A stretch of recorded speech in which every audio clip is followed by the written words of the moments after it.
It's September 6th, and Hayes High football is back, as tonight the Indians will start their 104th season against the number one team in the state, the Derby Panthers, at Lewis Field Stadium.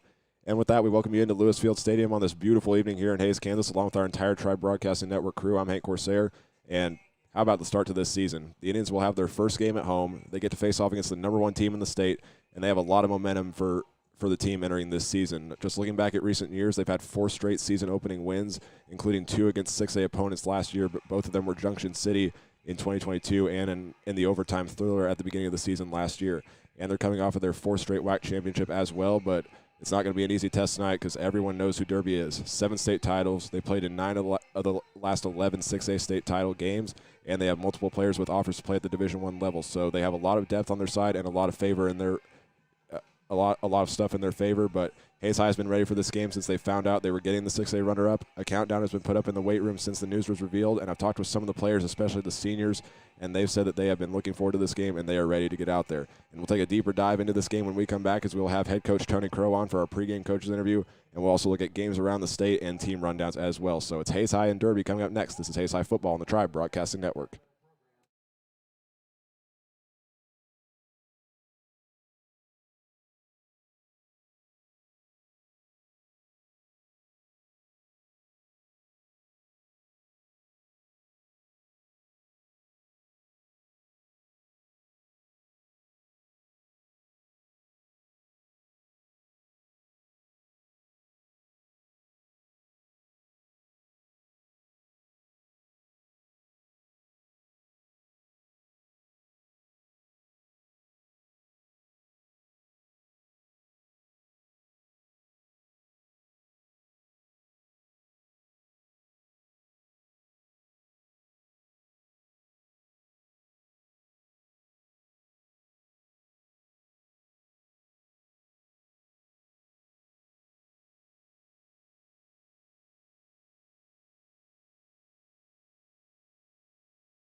Hello, everyone, and welcome into the pregame coaches interview. And I'm joined by the head coach of your Hayes High Indians, Tony Crow. And Coach, tonight you get the first game of the season against Derby, who many people consider to be the best team in the state recently. So my first question is, what's it like starting the season against such a premier opponent like Derby? Stressful, Hank. It's you always hope to open up your season on a good note, and we think we're going to, but it's when you're opening up with a tough opponent like this, you really could do really, really well, and it may not feel like it at times. And so we're hoping to get a lot of good out of it, and we think we will, but we understand the challenge that we're up against. And you guys have been very successful for the last few years now, and you've had to replace key players in all those years. So looking at this year's team, how did they compare or differ from those previous years? Yeah, I think, and we didn't have to replace a ton from last year. Obviously one key piece on the offense with Malik. He's irreplaceable, so that's going to have to be by committee, getting the ball to a bunch of different people. But as far as just positions and numbers and things, we had a lot of guys coming back, and so we had to replace some guys there on the O-line and Malik and a little bit in the secondary. But other than that, we feel like we got a lot of guys coming back with experience.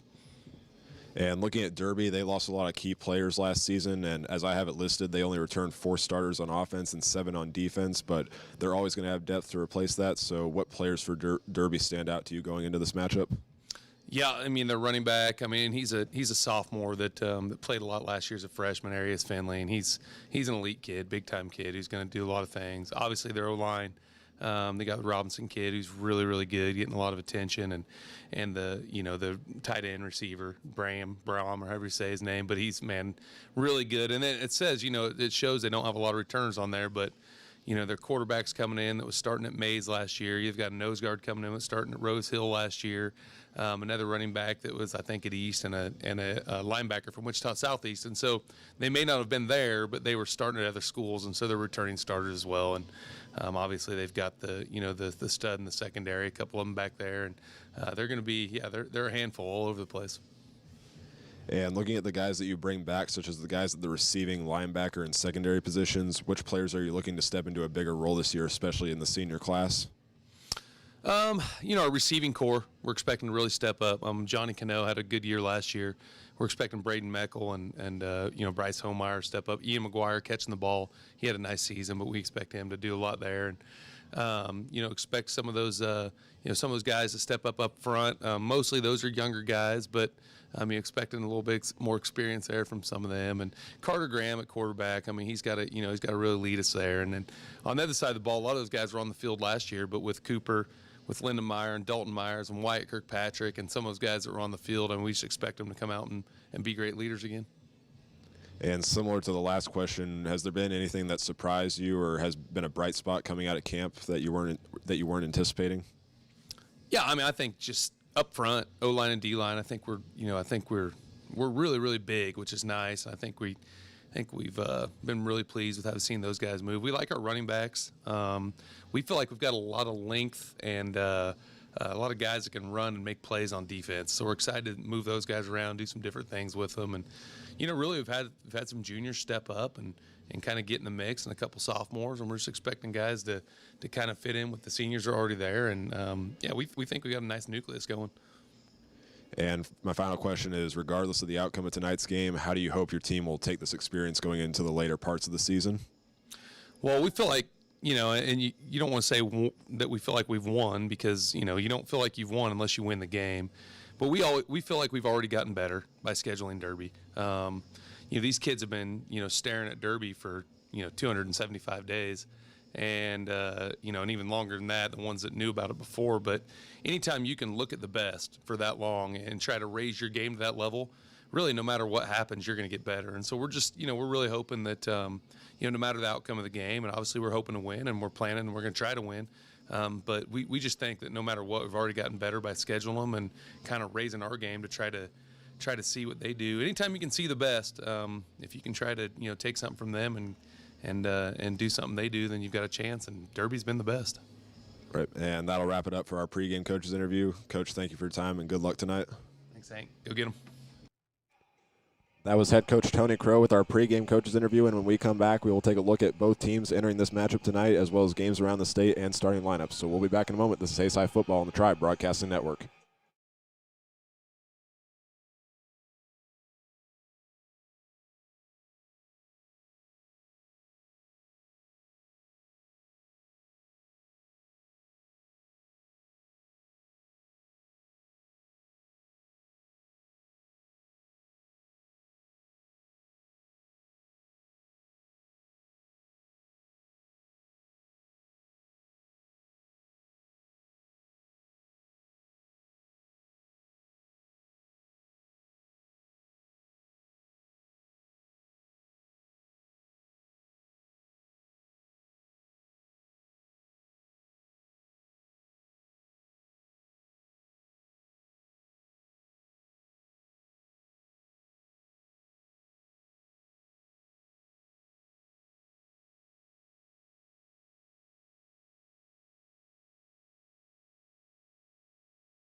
Back here at Lewis Field Stadium as Hayes High gets set to take on Derby in their season opener tonight. And before we look at both teams, we'll take a look at some games that will be happening around the state. And we'll start off in the WAC, and we'll go down to Garden City. Tonight they will be facing off against Manhattan, which is Hayes High's opponent in 2 weeks. And Garden City enters this game off of a 5-4 record last season.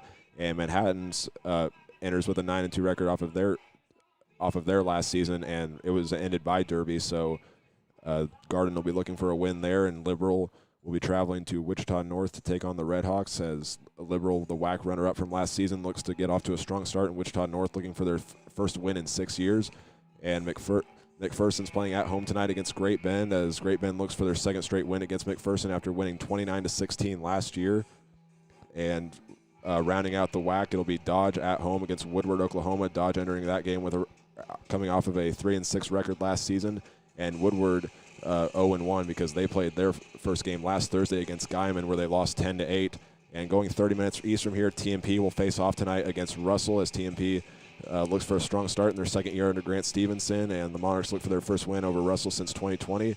And our next game actually happened last night as Wheat Ridge, which is where Hayes High will go next Friday night. Wheat Ridge got a win in their first game against Stanley Lake by a final score of 47-28. So going on down the list, Junction is on the road tonight against Hayesville Campus, which is who Derby plays next week. And Bishop Miege at home tonight against St. James Academy as they look for their second win against St. James after winning last year 48-7. And rounding it all out, Mill Valley, the defending 5A champs, is playing at Olathe South as they look to improve off of a 6-4 record from last season. And we'll now take a look at both teams, and we'll start off with Hayes High entering tonight's game fresh off of a 7-win season where the Indians won their 4th straight WAC championship. And as Coach Crow talked about in the pregame interview, the Indians get a lot of guys back as they return 8 starters on both sides of the ball, and they're expecting a lot of guys to step up this year. And taking a look at that, a lot of those spots, the backfield lost the top rusher from last season, Malik Baugh, who had 1,279 rush yards and 13 rushing touchdowns. But Carter Graham returns at QB for a second year in a row, and Ian McGuire was able to get a lot of reps as a backup running back last season, so he provides experience at that position. And the receiving corps returns all 3 starters from last season. And looking at the O-line, they lost 2 starters, but return all WAC selection and freshman All-American from a year ago, Gus Corsair. And as we now look at the Hayes High defense, a bunch of experience up front as they go with that new 3-3-5 look for this season. And they get back their tackling leader, Wyatt Kirkpatrick, and top DB, Cooper Lindenmeyer. So as Hayes High looks for their 5th straight WAC championship, they bring a lot of guys back to achieve that goal. And we'll now look at the Derby Panthers, who are coming off of an 11-2 season where they lost the season opener in Manhattan. They went on an 11-game win streak before losing in the state championship to Gardner Edgerton. But they're looking to do the same thing this year, but take that one last step as they have a winning tradition at Derby where they have 7 state titles all time, and they played in 9 of the last 11 6A state titles. But entering this year, they have some gaps that need to be filled. As we look at that, tonight they will go with a new group in the backfield with transfer quarterback Drew Kemp coming in from Mays, and sophomore running back Arias Finley will be RB1 this season as he's the leading rusher among the returning players. And looking at the receiving core, they lost 950-plus yard receiver Colton Rudy to graduation, but this is the most notable spot on the roster for the Panthers as they bring in their tight end and future Tennessee Volunteer Deshaun Brame for his senior season. And the defensive front for the Panthers returns Dalton Hornback, who was a key part for the line last season in getting tackles in the backfield, and he was only a sophomore, so a dangerous player to look out for there. And the linebacker position returns second-team AVCTL selection Gavin Fonensteel, and the DBs will have a lot of experience with K-State commit Martell Jackson at cornerback, and the safety positions manned by All-State honorable mention Easton Splain, and the only Panther that got multiple interceptions last season, James Middlebrook. So we'll now take a look at our starting lineups for tonight's game, and we'll start off with the Hayes High offense. As we look up front at left tackle, number 79, Dawson Reuter will get the start there after playing tight end last year. And going on down the line, we will see the only senior on that offensive front with Slade Salmons, as he was a first-team all-WAC defensive lineman selection from a year ago. He'll be starting at left guard tonight. And at the center tonight is sophomore Gus Corsair, first-team WAC selection from a year ago, and a 5A honorable mention as well. And at right guard, getting his first career start, Mason Dreher, the junior, standing at 6'3", 388 pounds. And Cannon Weber rounds out that offensive line as the junior comes in at 6'5", 274 pounds. And now we'll look at the Hayes High backfield led by Carter Graham as he returns a starter for the second year in a row. And he's joined in the backfield by Holden Lind as the junior will get his first career start after being injured last season. And looking at the tight end position, that'll be manned by junior number 35 Parker McGuire. At the wide receiver position on the left side will be Jonathan Cano for his senior season, the leading receiver from a year ago who racked up 424 yards and was a second-team all-WAC selection. And in the slot receiver position tonight will be Jarek Purdy, another second-team selection at the receiver position for Hayes High a year ago. And rounding it all out on offense will be Braden Meckel. So we'll now take a look at the Hayes High defense like we said, they're in that new 3-3-5 look, as they are led by that defensive front with Tim McCautry, who after playing 6 games last season will look for a strong start to his junior season, and Tanner Geist will be the defensive tackle at the nose tackle position tonight, and Alex Loving will round out that defensive front at the left side of the defensive end position. Dalton Myers will be the starting outside linebacker tonight, the team leader in tackles for loss from a year ago with 15. And on the inside position will be Jackson Chartier, who racked up 24 tackles and 2 sacks last season. And rounding it all out in the linebacker position, playing in the middle, is Wyatt Kirkpatrick, the team leader in tackles with 104 last season, and a 5A honorable mention from last year as well. And with the 5 DBs, starting out in the rover position will be Johnny Rigler, the junior, finished last season with 62 tackles and 2 interceptions. On the left side at cornerback will be Kamani Jones, who played in all 10 games last season. At free safety, his first-team WAC selection, Cooper Lindenmeyer, and the team leader in interceptions with 3. And Jace Myers at the strong safety position. And rounding it all out is Caleb Thompson on the right side for the corner position, as he played wide receiver last year. He'll be the starting corner for tonight's game. And we'll try to get a rundown really quickly of Derby's offense. They will go with a 1 senior, 3 junior, and 1 sophomore look, as the left tackle will be Max Robinson, and the left guard Peyton Goebel. At the center will be senior Caden Saviano, and at the right guard will be Jack Gage, and right tackle is Kalen Scarth. And they are led by quarterback Drew Kemp, who transferred in from Mays, as we mentioned a little bit ago. And the starting running back tonight will be Arias Finley, who is coming off of a freshman year where he racked up 57 carries and 450 yards and 11 touchdowns as well. And the most notable player for the Panthers at the tight end position, Deshaun Brame, 942 receiving yards last season and a 6A first-team All-State selection. And there's 3 receivers will be Rowan Foster on the left side, and the slot position will be EJ Idadus, and on the right side will be Dalen Bledsoe. And we'll get the defense for Derby real fast with the 3-4 look. Jackson Williams, Houston Bolin, and Dalton Hornback will be up front. In the linebacker positions will be Dylan Carroll, Hagan Hamblin, Kikoa Andilcio, and Gavin Faunensteel. And in the DB slots will be Martell Jackson, Easton Splain, James Middlebrook, and Brayson Williams. And that will do it for our pregame show. And when we come back, we will have kickoff as Hayes High gets set to take on the number 1 ranked Derby Panthers. This is Hayes High Football on the Tribe Broadcasting Network.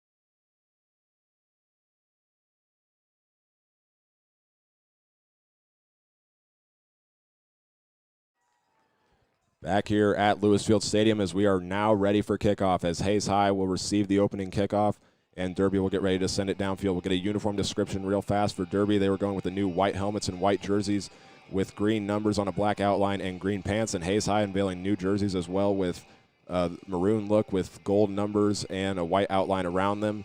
And they're keeping the same helmets, the white with the Arrowhead logo and white pants. So as Derby gets ready to send it downfield, it'll be number 82 getting ready to send it downfield. Back deep for Hayes High will be Johnny Cano and Jarek Purdy. So everybody on their feet. Great showing tonight from both sides.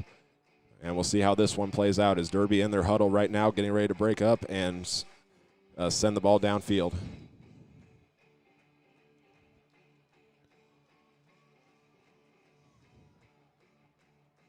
As Leo Fernandez gets ready to send it downfield and kick off the 2024 season. Looks both directions.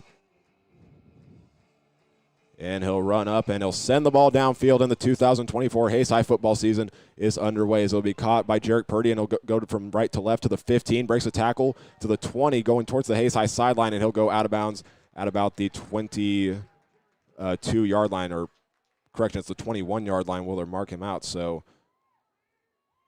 That's where Hayes High will start tonight, led by their quarterback Carter Graham for his senior year after coming off a junior season where he went 103 for 193 passing and getting 1,307 yards through the air. They'll start on the left side from the 22-yard line towards the home side with 11:53 on the clock to start. As they'll send their receivers out, it'll be Braden Meckel and Jonathan Cano as the twins on the right side, and Jarrett Purdy alone on the left side. In the pistol formation, they'll send Cano in motion as Graham will take the snap, hand it off up the middle, and it'll be given to number 4, Ian McGuire. He'll go up the middle for a 4-yard pickup to start the season for the Hayes High offense. And he had a block on that left side early on, but the linebackers and defensive end, Dalton Hornback there to make the tackle, and that'll make it 2nd and 6 now. Hayes High will just put Jonathan Cano and Jarrett Purdy on each side, put some guys on the line, and they'll go in the shotgun formation. Now back to the pistol as Holden Lynn will move behind Graham, and he'll hand it off and run to the right to the outside, and is brought down at about the 27-yard line. Great tackle there by the DB, number 22, Brayson Williams. Saw Lynn break out a little bit to the right side, but was able to bring him down right away. And Hayes High will now have it at the 27-yard line, as that was just a 1-yard pickup.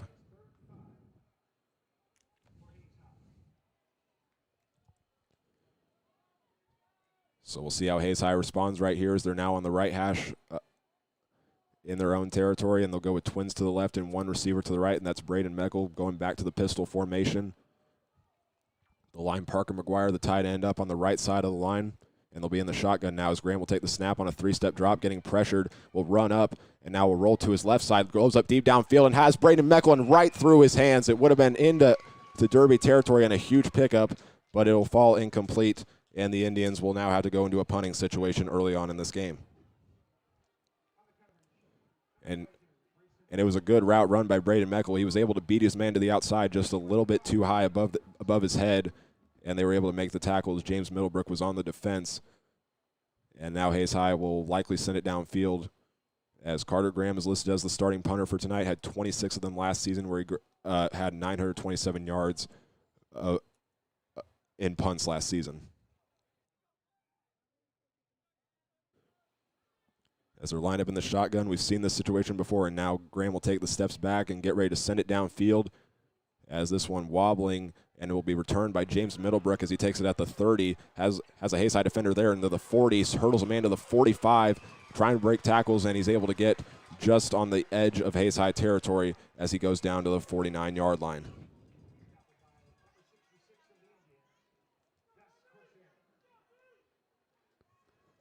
So Hayes High's first drive only lasts 1 minute and 58 seconds, and they'll try to respond right here on defense as the Panthers will be led by their quarterback, the Mays transfer, Drew Kemp. And had a strong year last season with the Eagles, a 5A All-State honorable mention, 2,018 yards passing as well. And there's the snap, and he'll fake the pitch on the right, on a run to the right, and he'll go into Hayes High territory, and they'll mark him down at about the 39-yard line. So that'll be listed as a 12-yard pickup for the quarterback, Drew Kemp. And they'll go no huddle right away, and they'll line up the running back, John Lujan, on the right side of the quarterback, as Hayes High will move their defensive lineman to the right side, and they get Lujan in the backfield for a loss back behind the 45-yard line, and they'll mark him down at about the, actually correction, it is the 45-yard line. Will they'll mark him down, and that'll be a 6-yard loss. He tried running to the outside to the left, but Hayes High was not buying it, and they get a lot, and they drop him in the backfield. 9:16 to go here in the first quarter as the Panthers will look towards the sideline to get the play call. As on the second play of the game, they have a play go for negative yards. As Kemp will say something to his line, get set to go with trips to the right and one receiver to the left, and he'll go with a quarterback power to the left side, breaks the tackle to the 30, trying to get out of bounds, and he'll run out at the 27-yard line, or correction, they'll mark him out actually at the 28-yard line. So it'll be a 17-yard pickup for the quarterback, able to break one tackle, which would have been just a 5-yard gain, but now it's a 17-yard pickup. And Kemp already with 29 rush yards on just 2 carries so far tonight. As it'll be a fresh set of downs for the Panthers.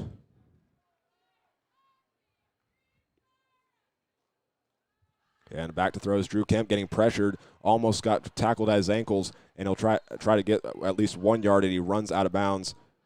And they'll list it as no gain on the play. He did not get any yards. And that'll make it 2nd and 10. So, or correction, he actually lost a yard on the play.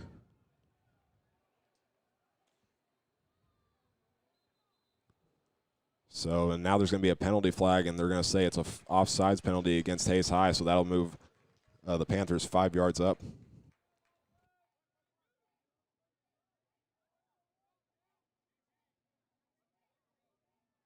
They're going to call it against number 48, Tanner Guy, saying he lined up a little too close to the center. But now the Panthers will be 5 yards closer, and they'll start at the 24-yard line now. As Kemp will take the snap, fake the handoff to Lujan, and he will be dropped right away. And I think he actually lost a yard as they'll mark him down, or actually no gain on the play. They'll have him marked down at the 24-yard line. And Hayes High getting Lujan locked down early on in this game. He's only had 2 carries, but -6 yards on each carry. As Kemp will take the snap right away, roll to the right, and there's going to be a flag, and it's going to be false start against the Panthers, so they're going to be pushed back a little bit.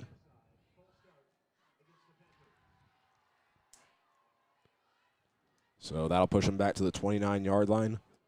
Not sure what lineman it was, but I think it was on the right side. So that'll make it 3rd down and 11 for the Panthers from the 29-yard line. As they look to the sideline to get their play call, 8:14 to go here in the first quarter. We'll see if Hayes High can stop him early. Kemp is ready in the shotgun. 2 receivers on each side. It takes the snap, getting pressured, and it's batted down and incomplete.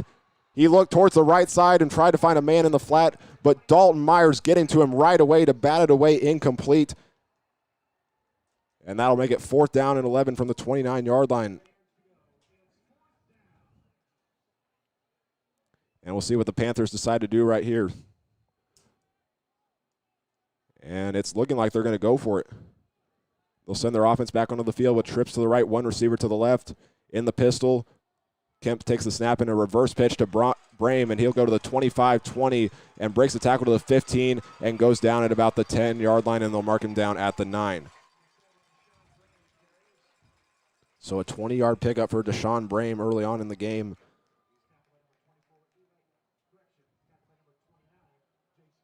And a 20-yard pickup gets another 1st down and a 3rd down conversion.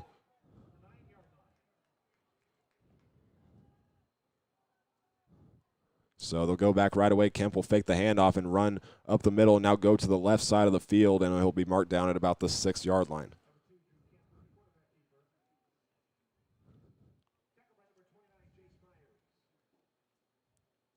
They'll say he was tackled by Jace Myers on the play, and now they'll have it at the 6-yard line. As they look to the sideline to get the play call. 8-play drive so far from the Panthers as they're in the pistol once again. Kemp is ready. Hayes High showing blitz from the linebackers. There's a snap, and it's a handoff to Lujan, and he is not going to gain anything as he's dropped at the 7-yard line, and he'll actually lose a yard again.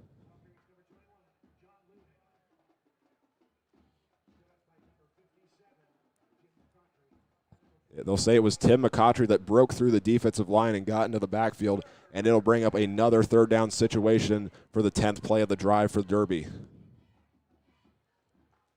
Hayes High fans getting on their feet. A great showing for them tonight. Almost every section is filled, especially that front or that middle one, and the student section in their Western theme having a good showing as well. Kemp will be all alone in the backfield. Hayes High will bring their defensive line in. It'll be a fake handoff to Lujan, and Kemp will drop back to the right side to pass, and they're going to get a flag, and it's going to be holding against the Panthers, and it'll be into the end zone for the touchdown to Dalen Bledsoe, but this one's going to be coming back as Hayes High tried blitzing there with number 27, Alex Loving. He got his jersey grabbed as he was pursuing the quarterback. And this will be a loss for the Panthers. As the head referee, he'll call it holding against the Panthers. And we'll see if Hayes High can get another stop.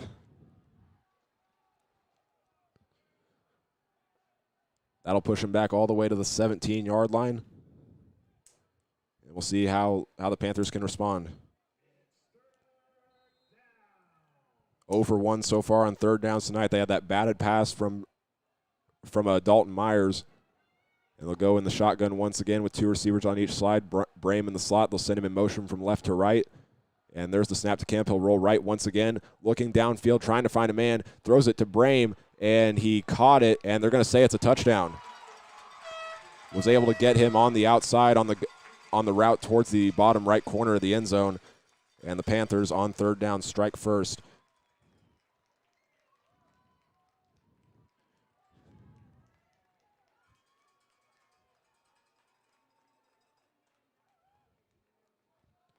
As they'll send out their field goal kicker now, Leo Fernandez, to attempt the extra point.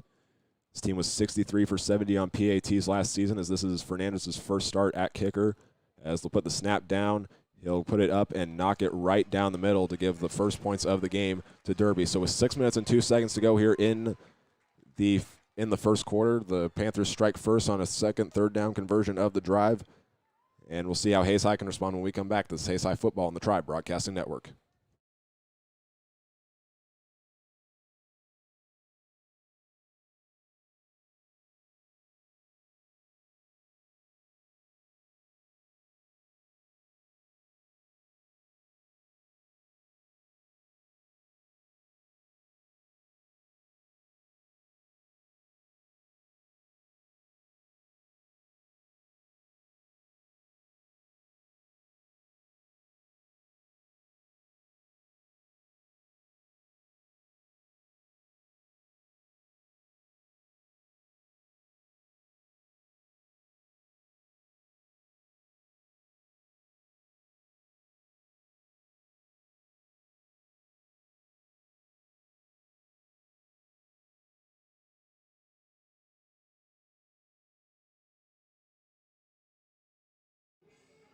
Back here at Lewisfield Stadium following the 10-play Derby drive that was capped off by a touchdown pass to the future Tennessee Volunteer, Deshaun Brame.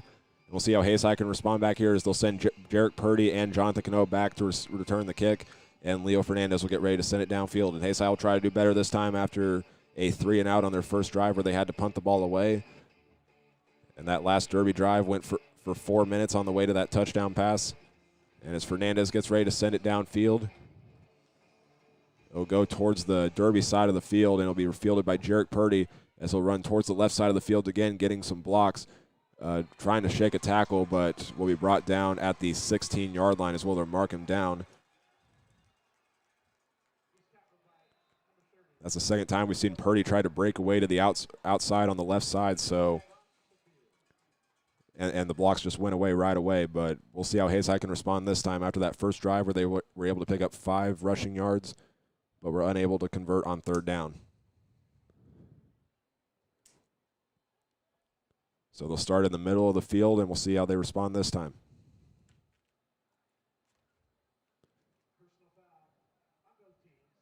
And they'll say it's a personal foul against both teams. So with that call, both penalties will offset, and Hayes High will just set up shop at the 16-yard line.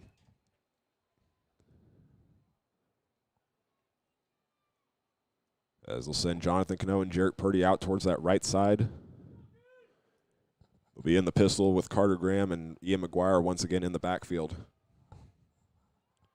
After McGuire had just 1 carry on that first drive where he was able to pick up 4 yards. We'll see how he does here as the line for Derby shifts over and able to be brought down in the backfield. Houston Bolin, the junior, able to get in the backfield and stop Ian McGuire before the play even got started. So that'll put Hayes High back to the 13-yard line. And you notice that shift, it just threw the offensive line a little bit off, and Bolin was just able to break into the backfield and stop the play. So Hayes High will put 7 guys on the line now and put Jarek Purdy and Jonathan Cano on the right side. And Graham will take the snap on a two-step drop, has great protection. Will load up deep downfield, trying to find Jonathan Cano, and it's intercepted by Easton Splain, and he'll return it to the 35-30, trying to break a tackle, and he'll be stopped at the 25-yard line.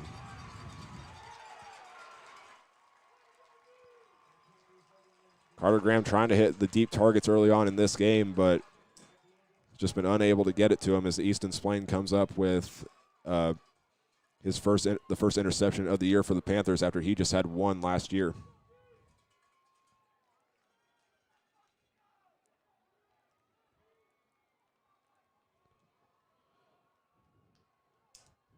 So the Panthers will send their offense back onto the field with 5 minutes and 5 seconds to go here in the first quarter. As will go trips to the right, one receiver to the left in the shotgun with Lujan to the left of Kemp. And they'll go on the screen pass and find Deshaun Brame. He'll go to the 25-20 and trying to break a tackle. He'll go to the 15, trying to get past three guys and was just unable to break that last one as they'll mark him down at the 10-yard line. So they'll send him out on the wheel route on that play, and he was able to break a few tackles, couldn't break the last one, as he'll get another pickup, another big pickup. So 32 yards passing so far for Drew Kemp as he'll take the snap and will hand it off. And Lujan not going anywhere again. He is dropped in the backfield.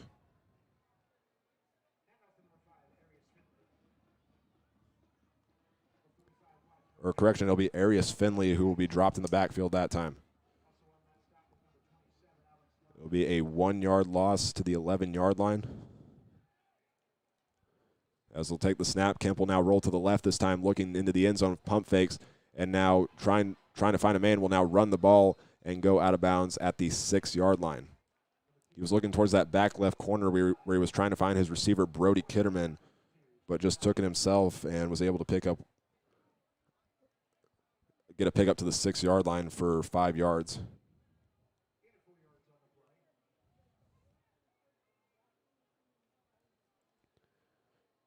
As Kemp gets ready with the ball, Hayes High will show blitz from the linebackers. They'll pitch it back, and Finley will try to get to the outside, will break a tackle, and can't break the second one as he'll go down at the 2-yard line. A 4-yard pickup. Broke the tackle from Cooper Lindenmeyer, but another Hayes High Indian in there to make the tackle.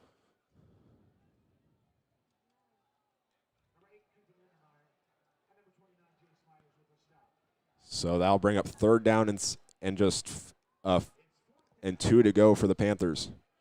3 minutes, 36 seconds to go. They'll be in the shotgun again. Kemp will fake the handoff, roll to the right side, getting pressured, and finds Deshaun Brame in the end zone on the bottom right corner as he makes a one-handed catch to give the Panthers their second touchdown of the game and also their second 3rd down conversion of the game on a pass play.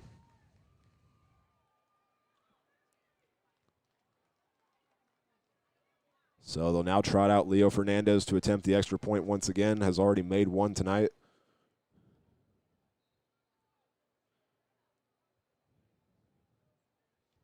As he gets set. And the holder's ready. This kick is down. It is a low kick, but is no good. He missed it to the out. He missed it wide right, but either way, Derby now goes up 13-0 after Deshaun Brame catches his second touchdown pass of the night. And with 3:31 to go, we'll see what Hayes High can do when we come back. This is Hayes High Football on the Tribe Broadcasting Network.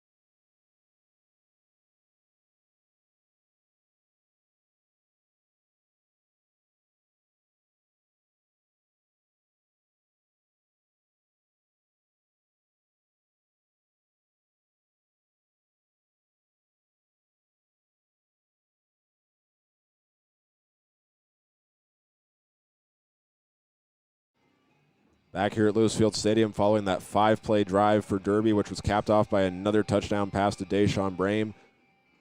Only took them 1:34, and we'll see if Hayes High can get the offense going. As like I just said, we have 3 minutes and 31 seconds to go here in the first quarter. So again, Jarek Purdy and Jonathan Cano back deep. Purdy so far has fielded both punts and has been able to get a decent yardage on the returns. As looking back at him from last season, he only returned 5 kicks and was able to get 60 yards off of them. As Leo Fernandez gets ready, lined up on the left hash, he'll kick it to Jarek Purdy again, and this one will take a bounce and roll out of bounds at the 14-yard line, and that's going to be a penalty, and Hayes High is going to get some free yards off of it. So after the first 2 Hayes High drives have combined for just 5 plays, we'll see if they can get it going right here.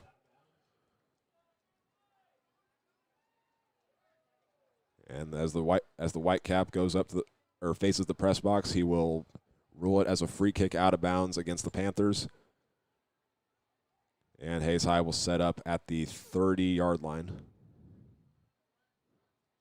Or correction, the 35-yard line. So first down and 10 from the 35-yard line. We'll see what Hayes High can do right here as they'll put 2 receivers on the right, 1 receiver on the left, and the ball on the left hash towards the home side. Graham in the pistol with McGuire in the backfield, and they'll now move him up on the right side of him in the shotgun formation. He'll hand it off, and McGuire will truck a man and go to the 40, 45, 50, trying to break a tackle, and it's James Middlebrook who brings him down at the 47-yard line. Ian McGuire found a gap that his offense was able to create on the left side, and he picks up big yardage.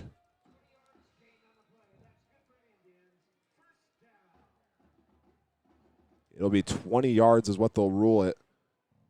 And Hayes High gets their first down of the game. And now the head official is going to go over to the Hayes High sideline and give an explanation to head coach Tony Crow. Not sure what it is.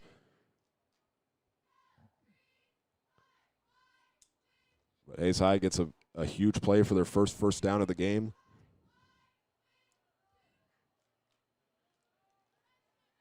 And now makes Ian McGuire the leading rusher with 21 yards tonight on 3 carries.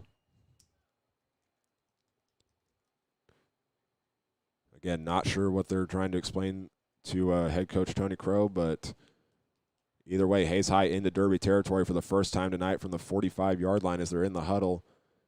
And they're still talking about it. I'm not sure what it was, but I think there might be an argument that it was a face mask against James Middlebrook who made the tackle on the play, but the refs didn't see anything, and they'll get back to the game now.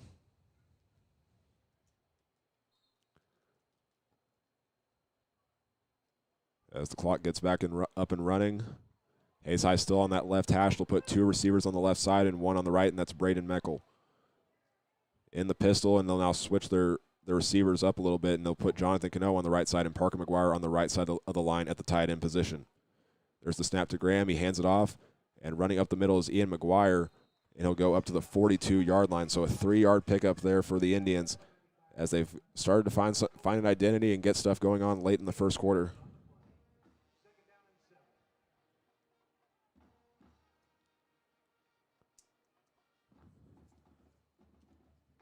And the key for Hayes High coming into this game was they had to control the clock, but now that they dug themselves into a 13-point hole, they got to start getting some momentum going, and that's what they've been doing so far on this drive. As Graham will take the snap, he'll throw right away towards the left sideline and finds Jarek Purdy as he'll run out of bounds, or correction, get pushed out of bounds, and he'll be pushed out at about the 32-yard line, and 10-yard pickup and another first down for Hayes High.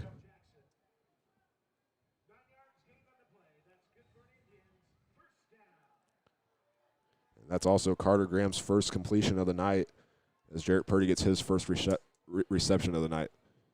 As he's looking for a breakout year after getting 404 yards last year and 7 touchdowns as well. They're in the shotgun with 2 receivers on the left side. And Graham will get the snap and hand it off. And Holden Lynn will run up the middle and get stopped right away.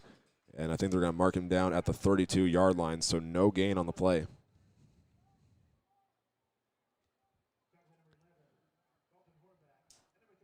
And he's been trying to get in between that gap between the center and the right guard tonight, but it's closed up early. And we're now within the final 2 minutes of the first quarter. So Hayes High will put 2 receivers on the right side once again with Jarek Purdy and Jonathan Cano trying to get the offense moving on second and 10. They'll move Holden Lynn up into the shotgun position, and he'll fake a handoff to the outside, and Graham getting pressured will now try and load up and fire deep downfield towards the end zone. Has Jonathan Cano in the back right corner, but is unable to connect with him. He had him on target, and Cano had to run a foot race to try and make the catch, but it will fall incomplete, and it'll bring up 3rd down and 9 for the Indians.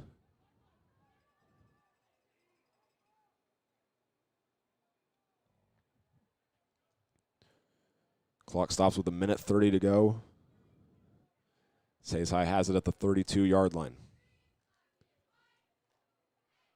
As they look for their first 3rd down conversion of the night, they've failed on the first one on an incomplete pass on the first drive of the night. And they'll go in the shotgun formation, and now Hayes High will call a timeout to talk things over, and we'll step away for a moment. There's 1:30 to go here in the first quarter. It's Hayes High or Derby 13 and Hayes High 0, and we'll see what happens when we come back. This is Hayes High football on the Tribe Broadcasting Network.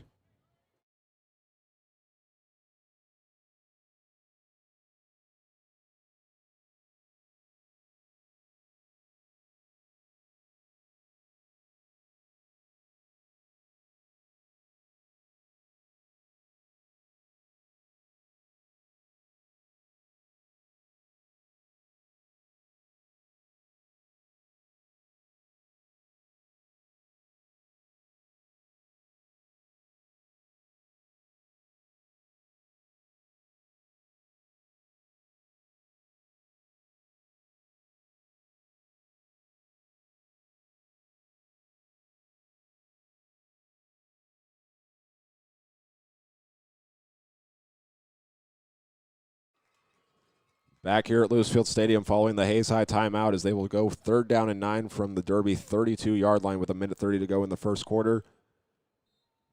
Trying to convert on 3rd down for the first time tonight. They put themselves in a good position against this defense, and they'll put 2 receivers on the right, which are Jarek Purdy and Jonathan Cano and Braden Meckel, and they'll put Jarek Purdy alone on the right side in the shotgun. Graham will take the snap and roll towards the right side, getting pressured on his blind side, and will complete it to Holden Lynn, and he'll go to the 35-30, down the sideline to the 25-20, 15-10, 5 breaks him in, touchdown, Hayes High. Carter Graham was getting pressured from the blind side and was able to look back the other direction, find Holden Lynn, and Hayes High will get their first touchdown of the night with 1:19 to go here in the first quarter. And it was obvious that wasn't Graham's first target. He was looking towards the right side of the field but was getting pressured, so had to find Holden Lynn, and he runs in for his first career touchdown as an Indian.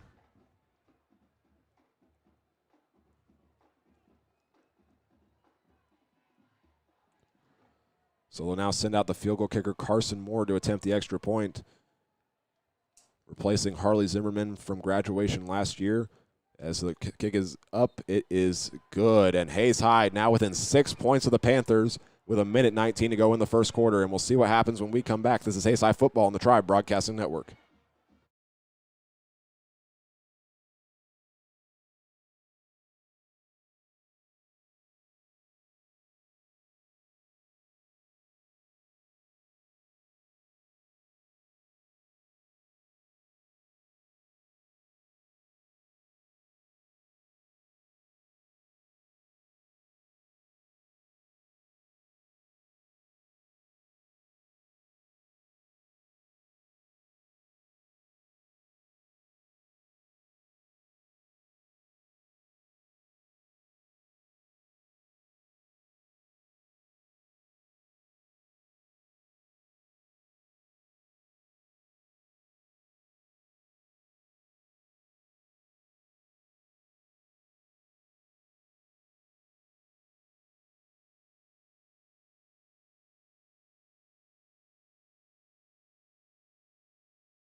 Back here at Lewisfield Stadium following that 6-play drive from Hayes High as they are able to get on the board and make it a 13-7 game against Derby with 1:19 to play in the first quarter. And they'll now send Carson Moore onto the field to kick it deep, as we'll see Derby get their first kick return of the night. It'll be the all-ABCTL kick returner from a year ago, Arias Finley, and number 20, James Middlebrook, back there as well.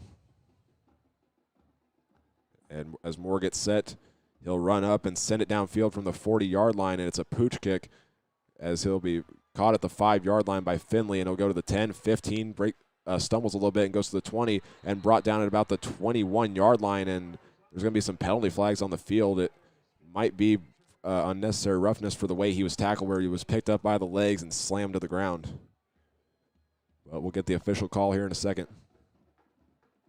They'll be holding against Derby, so that'll push him back a little bit. I thought they were going to call unnecessary roughness because the flag came in very late after the tackle was made. So while he is able to get to the 25-yard line, the Panthers are going to be pushed back all the way now to the 12-yard line.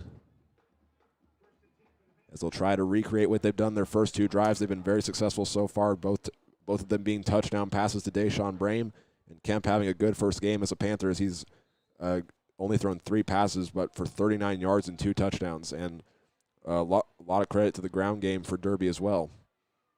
As they'll go in the pistol from the 12-yard line. They'll put trips to the left and 1 receiver to the right, and they'll send one of their guys inside, and that's number 9, Brody Kitterman. And they'll now put Brame on the outside, as there'll be a fake pitch on the option, and Kemp will get stopped right away at the 15-yard line, so just 3 yards on the play for his 6th carry of the night. They'll give the tackle to Wyatt Kirkpatrick, and now the Panthers will be set up with a 2nd and 7 situation. They'll go in the shotgun once again, and Kemp will look towards that right side and find an open man. It's number 12, Dalen Bledsoe, and he'll pick up a first down to the 25-yard line. So a 10-yard pickup and another first down for the Panthers.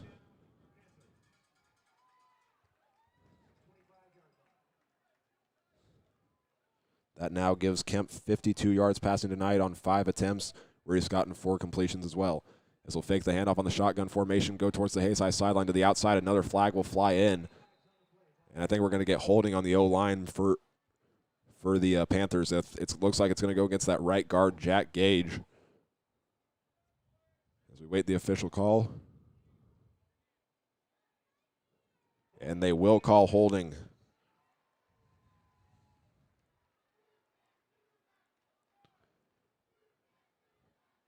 So that'll push him back a little bit, as we've seen the Panthers make a few mistakes penalty-wise tonight, as they'll now go from the 15-yard line.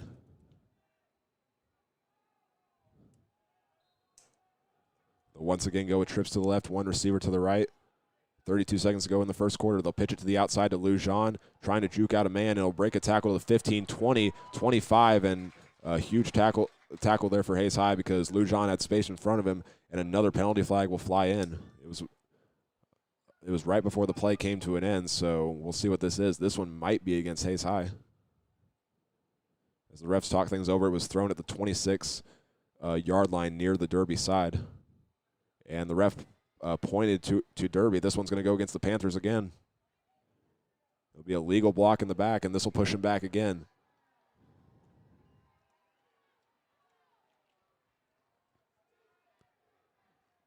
So Hayes High slowing down the run game, as we've seen recently, and now they get they get a break from a penalty, and it'll push him back to the back to the 15-yard line. As they'll go with an end-around run, Deshaun Brame was brought down right away on a double reverse play, and he'll be dropped at about the 13-yard line.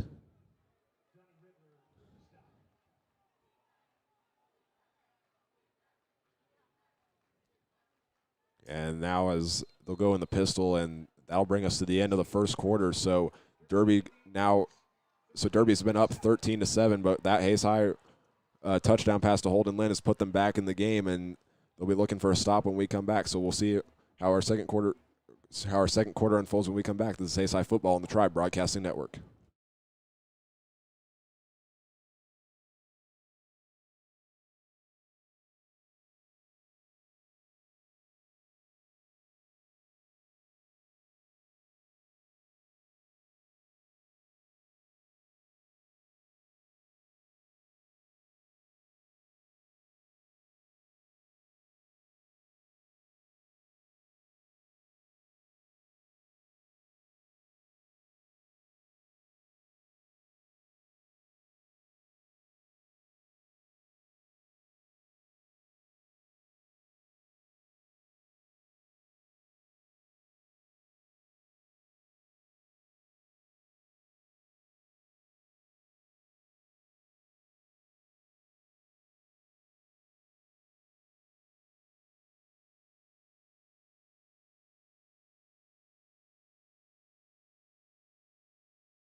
Back here at Lewis Field Stadium as we get set to start the second quarter of play, and before we get back to it, we were able to get some scores from around the state during that break.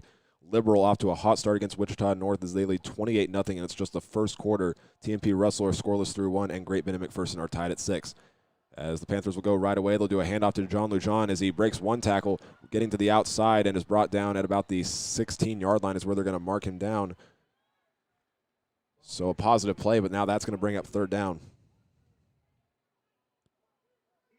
So that was the fourth carry of the game for John Lujan, trying to get out of the negative category, and that'll bring up another third down for the Panthers. 2 for 3 so far tonight. The only one they didn't convert, they were able to convert on the very next play on a fourth down pass. Or correction, on a fourth down run. They'll go trips to the left, one receiver to the right in the pistol. Hayes High showing blitz with the three-man front. Kemp will hand it off, and Lujan getting some space to the outside. Will go to the 20, 25 stiff arms, and goes to out of bounds at the 27-yard line is where they're going to mark him out, and that's going to be another first down for the Panthers.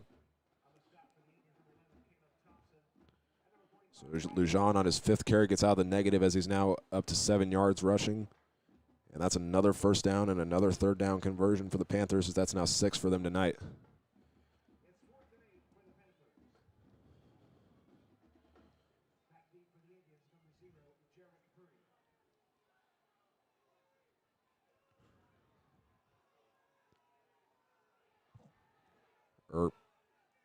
Correction, he is actually short of the first down, but they're now going to bring their punt team onto the field. They were in such a deep hole, they were just unable to get the first down. And that'll now, Derby will now call a timeout as they had some confusion about who to send onto the field. And we'll take a timeout as well with 11:16 to go here in the second quarter. We'll be back in a moment. This is Hayes High Football on the Tribe Broadcasting Network.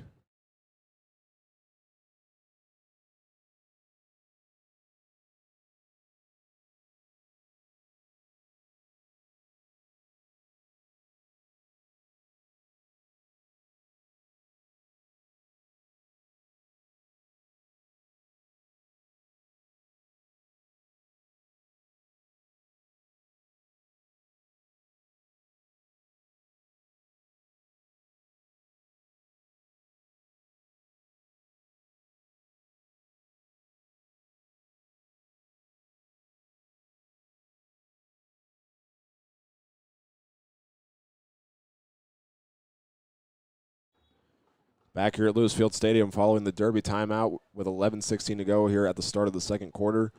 They'll now send Jarek Purdy back deep to return the punt as it's 4th and 8 now for the Panthers. And getting ready to send it downfield is Leo Fernandez. As he gets ready, it's a low snap and a line drive kick as Jarek Purdy will fair catch it at around the 38-yard line. So a big stop there from the Hayes High defense, able to stop Derby for the first time tonight as they forced him into a punt situation, unlike that first third down attempt where it was batted away and incomplete, but the Panthers went for it on fourth down. So with 11:09 to go, Hayes High will set up from their own 38-yard line.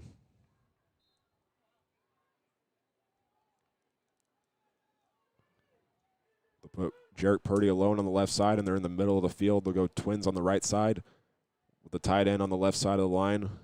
Lynn will switch sides on the shotgun, and he'll get Carter Graham will keep it, and they'll mark him down at the 39-yard line, and there's going to be a penalty flag thrown on the play. It was a little late, and it might be holding against Hayes High, but we'll see what the official call is here in a second.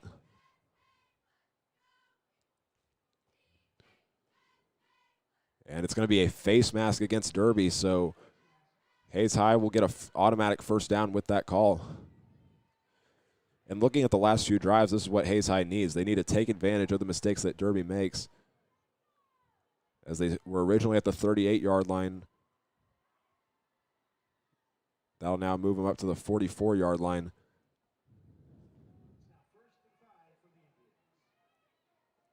Or correction, they'll mark it at the 43-yard line, so 1st and 5 for the Indians. This will go in the shotgun once again. Derby showing blitz on the left side. There will be a snap to Graham, getting pressured and now has to roll to the right side. There will be a couple penalty flags thrown. Graham loads up, and it is caught at the 36-yard line by Braden Meckel as he had to come back in, but unfortunately it looks like this one's coming back as Graham was rushing away. A Hayes High lineman got a hold of one of the jerseys, and Hayes High will be forced back. As there were 2 flags thrown, and one of the refs that threw the flags had to throw his hat afterwards. And it's multiple holding calls against Hayes High. And Carter Graham got pressured so hard that they just had that the lineman grabbed a hold of a blitzing lineman, and that'll now push Hayes High back as they will now go at the. They don't have an official spot yet. Hayes High was originally at the 43-yard line, but this will now push him back to the 33-yard line.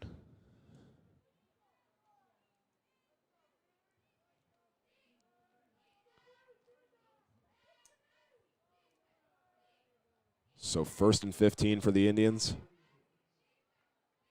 Trying to get the offense moving again. They were able to pick up a lot of yardage on that last possession.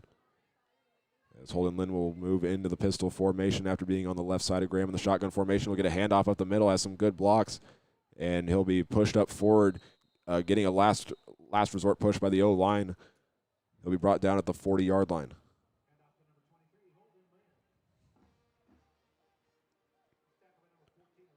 That was the 3rd carry of the night for Lynn. He's up to 8 yards rushing, and one of the dirty players is going to have to come out of the game. It's number 8.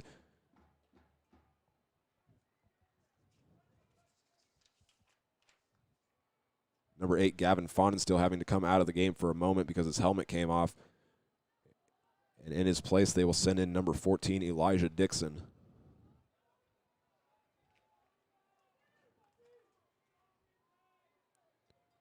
So the Indians will line up in the shotgun once again, and once again you'll see Holden Lynn move into the pistol position. There'll be a handoff, and he'll run up the middle. Had a lane for a second, but it closes up right away, and he'll be marked down at the 45-yard line. But another strong pickup. As Hayes High is just 3 yards away from getting the first down, as this will be a 3rd down attempt. Holden Lynn, now the 2nd Hayes High rusher to enter double digits through the ground game, as he's now up to 13. As the clock goes down to 9:07 to go, again, Derby in front 13-7. Hayes High will go at the 45-yard line, 3 yards to go. They've already converted once on 3rd down tonight, and we'll see if they can do it again.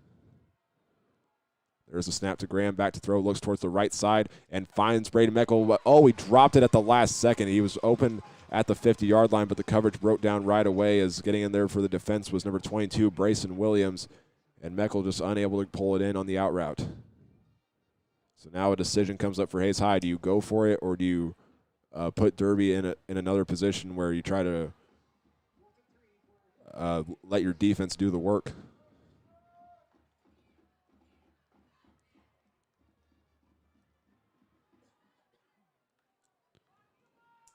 So Hayes High will send their offense back onto the field, but should expect Graham to take the steps back. As Derby will bring their defense up, Hayes High will go for it, and it's a handoff up the middle, and Ian McGuire was stopped right away behind the line of scrimmage for a loss of 1, and it's going to be a turnover on downs for the Indians. So the Panthers will now get it into Indian territory from the 44-yard line, as that drive will come to a close after Hayes High's offense got 2 minutes and 28 seconds of work.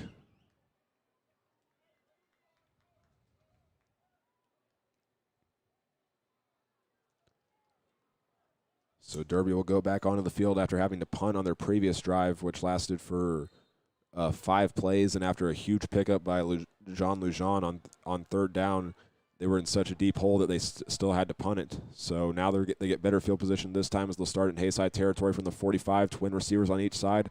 Kemp will take the snap, fake the option once again, and breaks a tackle trying to pull forward, and they'll mark him down at about the 42-yard line. So a 2-yard pickup for the quarterback from Mays. Wyatt Kirkpatrick in there to make the tackle, along with an assist from Alex Loving.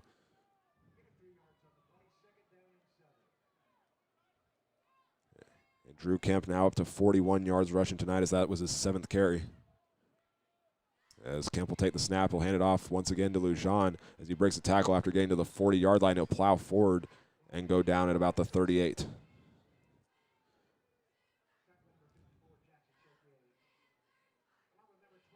So 3rd down and 4 now for the Panthers after picking up 6 yards on the previous 2 plays. We'll go with trips to the left, 1 receiver to the right on 3rd down. Kemp will keep it and try to get to the outside, and it dives for the 1st down, and I think they're going to give it to him at about the 35-yard line.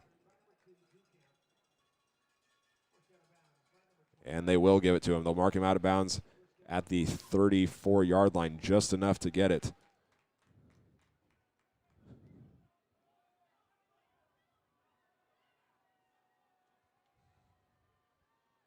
And they'll go right away with a wheel route pass to Brame, as he'll try to break a tackle after getting to the outside. And it'll be marked down at about the 24-yard line.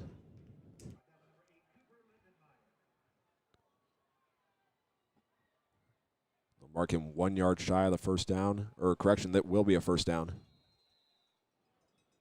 And now we're going to get a timeout called by Hayes High. The chain game had to get caught back up with the play, but now Hayes High will call their 2nd timeout of the night. So with 7:21 to go, we'll step away. It's Derby in front, 13-7. This is Hayes High football on the Tribe Broadcasting Network.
Back here at Lewisfield Stadium following the Hayes High timeout.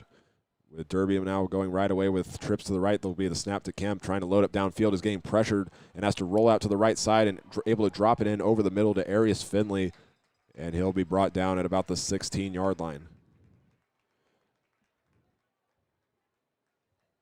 So the Panthers get an 8-yard pickup following the timeout as Finley catches his first pass of the night. As Kemp now up to 70 yards passing tonight, they will waste no time, and they'll snap it right away. Get the pitch to Finley to the left side, able to break a tackle from a Hayes High DB, but in there to make the tackle is Cooper Lindenmeyer at the 17-yard line.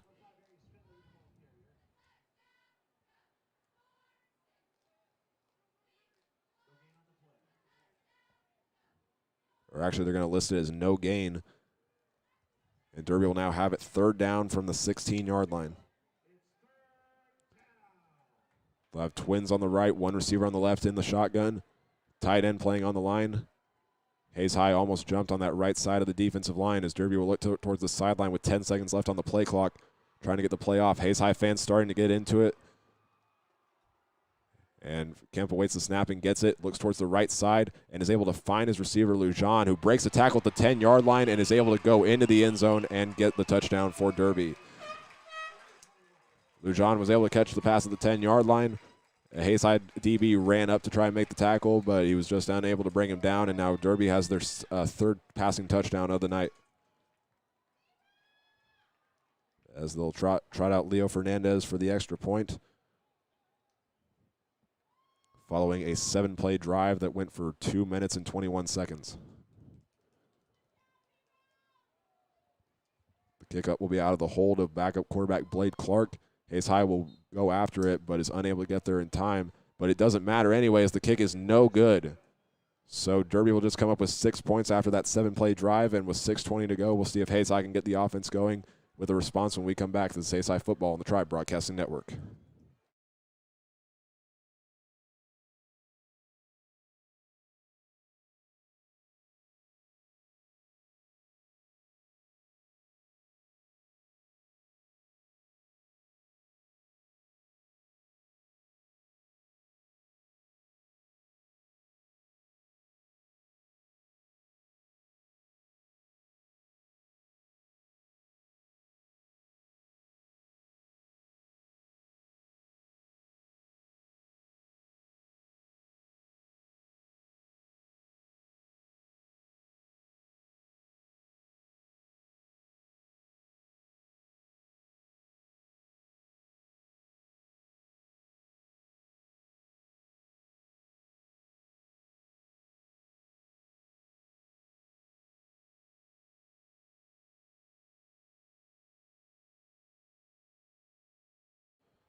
Back here at Lewis Field Stadium following the touchdown drive for Derby that went 7 plays and 56 yards en route to a 16-yard touchdown pass to John Lujan for his first reception of the night as well. So we'll see how Hayes High can respond. Again, there's 6:20 to go here in the first half. And they'll have Jarek Purdy and Jonathan Cano back deep once again.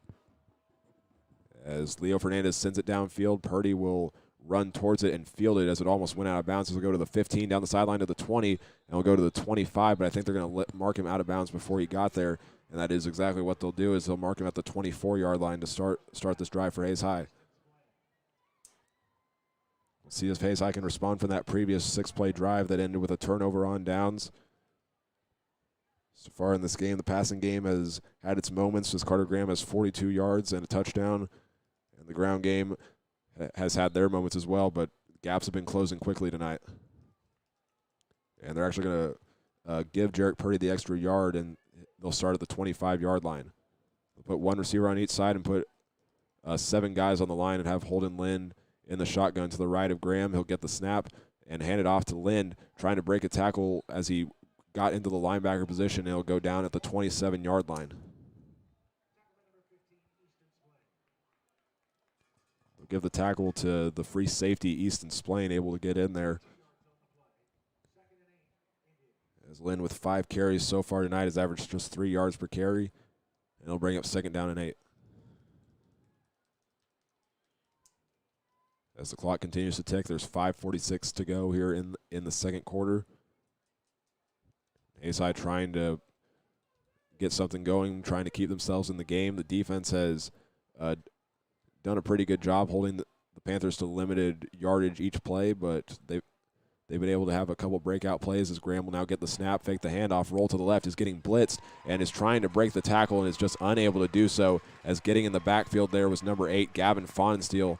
The linebacker gets his first sack of his career, as he was listed as just 1 tackle for a loss last year, but the second-team AVCTL selection able to get in the backfield. And that'll make it 3rd down and 15. So that'll put him back at the 20-yard line on a sack.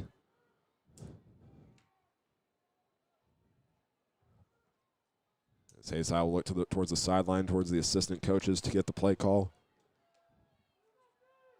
The Indians just 1 for 3 on 3rd down tonight. All those plays have been passing, and this one looks like it will be just the same, as they're going to send all the receivers out and keep Graham alone in the backfield, and now Coach Crow's going to rush in near the side judge and get a timeout in with 4:36 to go. So we'll step away once again and see what Hayes High can do on 3rd down. This is Hayes High Football on the Tribe Broadcasting Network.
Back here at Lewis Field Stadium after Hayes High just called their third and final timeout of the first half as they'll get set with a 3rd down and 15 situation following the 7-yard sack by Gavin Faunensteel.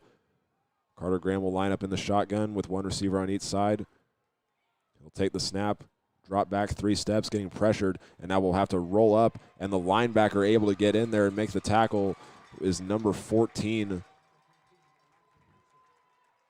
Elijah Dixon able to make the tackle.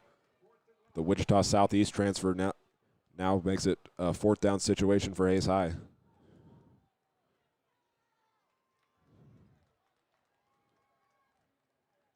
And that'll push him back to the 15-yard line. So Hayes High will get their punt team onto the field, and back deep to return it is Deshaun Brame and James Middlebrook. As Brame gets ready to return his first punt of his career, James Middlebrook coming off of a season where he had 5 punt returns for 148 yards. And Graham, a good punt as it goes to Brame at the 48-yard line. He'll try to return it to the outside of the 40, 35-30, trying to break a tackle, 25 on a stiff arm, and goes out of bounds at the 23-yard line.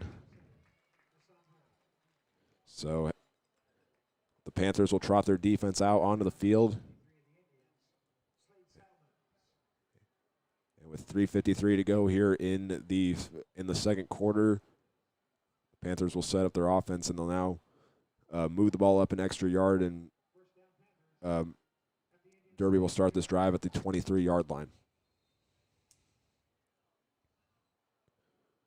We'll go on the left hash.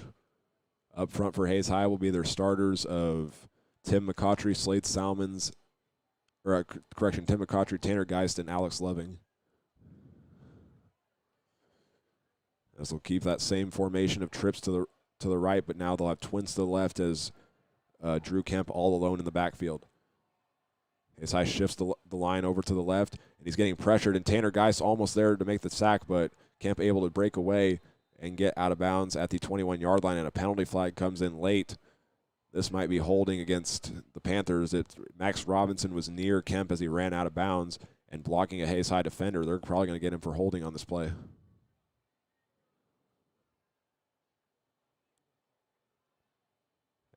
And they will actually call a legal block in the back against the Panthers.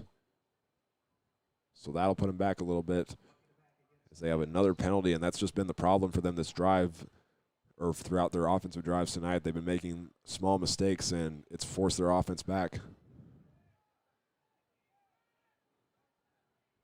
As they'll now go from the 29-yard line following the penalty, and they'll go back to the pistol formation as they'll take the snap. They'll fake a double reverse play, and Kemp will run up to the 20 and spins off a man and goes down at about the 15-yard line. Is where they're going to mark him down. So a 14-yard pickup for the QB and another fresh set of downs for the Panthers.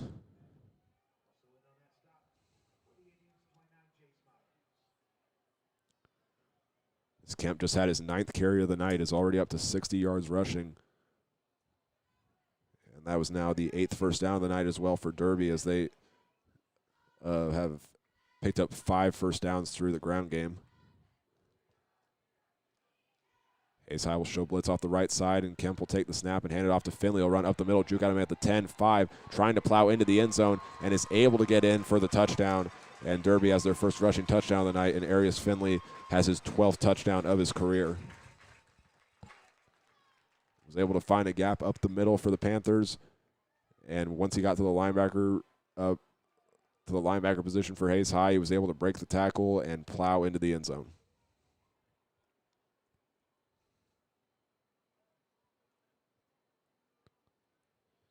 As they'll now trot out Leo Fernandez to attempt the extra point. He's already missed 2 so far tonight. And Hayes High shows pressure. They'll go after the punt, or the field goal, but this one is good. So it only took Derby 3 plays to get back into the end zone, and they're now up 26-7 on Hayes High. So we'll see what the Indians can do with just 3 minutes to go in the first half when we come back. This is Hayes High Football on the Tribe Broadcasting Network.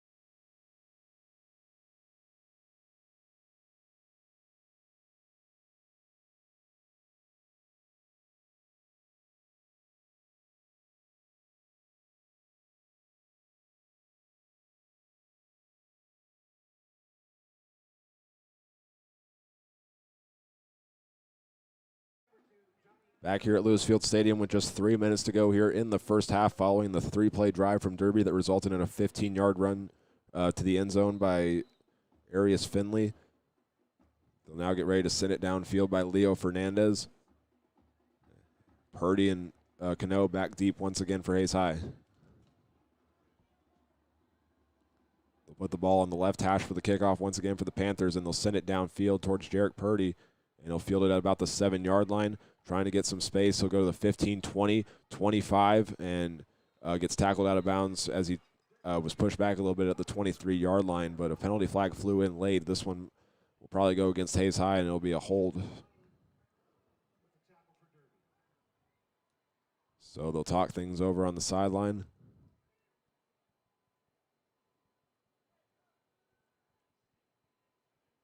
And it will be a hold against Hayes High.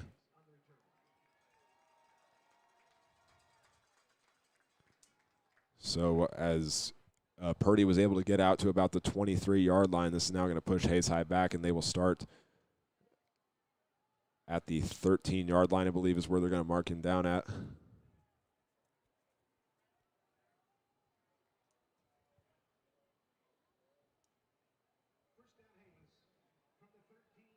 So from the 13-yard line, Hayes High has 2 minutes and 55 seconds to work with as they try to cut the Derby lead down and keep themselves in this game.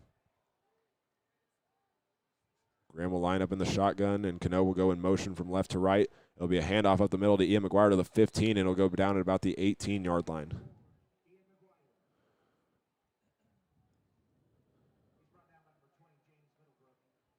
James Middlebrook was in there to make the tackle, and that's going to set Hayes High up with a 2nd and 5. They've been able to get some gaps up the middle with the runs, but they've just closed down right away. Does that bring Ian McGuire up to 28 yards rushing on 6 carries?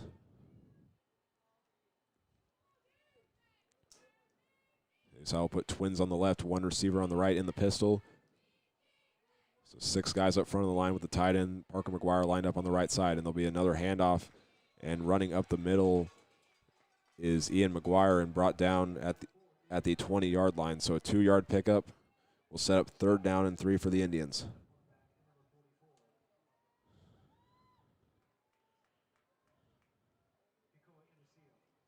And now we're going to get a timeout from Derby as they try to maybe give their offense a chance to put up more points right before we reach the halftime. There's 2 minutes and 8 seconds to go, and we'll be back in a moment. This is Hayes High Football on the Tribe Broadcasting Network.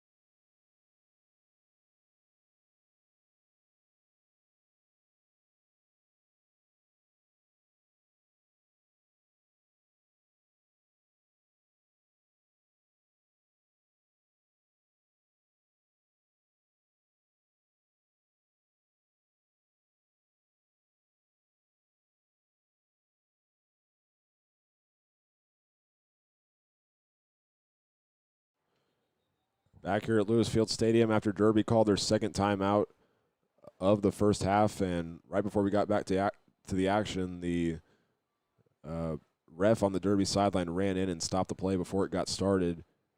Not sure what they're talking things over. They pointed to the sideline. I think it had something to do with the chain crew. But they get things sorted out. Now Hayes High will go from the 20-yard line, 3rd down and 3 as they look for their 2nd 3rd down conversion of the night. It'll be in the shotgun. Graham will take the snap, make the handoff, roll to the right, and tries to find Parker McGuire, but it's incomplete as he bobbles it and got hit in the flat. But Hayes High will be forced with another punting situation.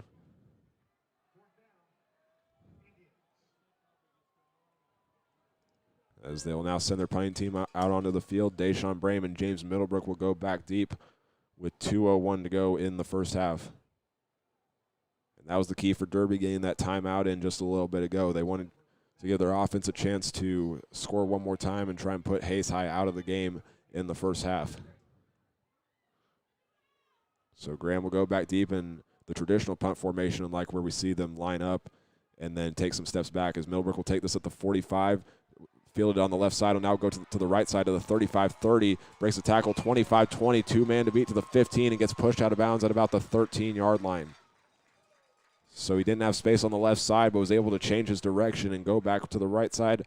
And he picks up a big gain, and Derby's going to have great field position with 1:46 to go.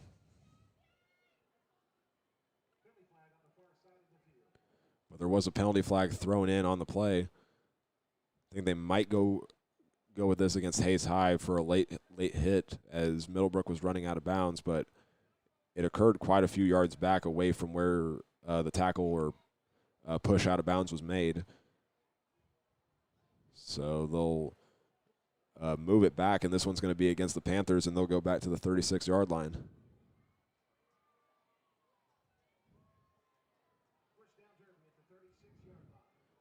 So with 1:46 to go, Derby has 36 yards to go to get to the end zone for the fifth time tonight. So they'll send Brame in motion. He was in the slot on the right side and now go towards the left side as they'll fake the handoff, and it was bobbled by Lujan, but was able to make the catch at about the 29-yard line where he was brought down right away.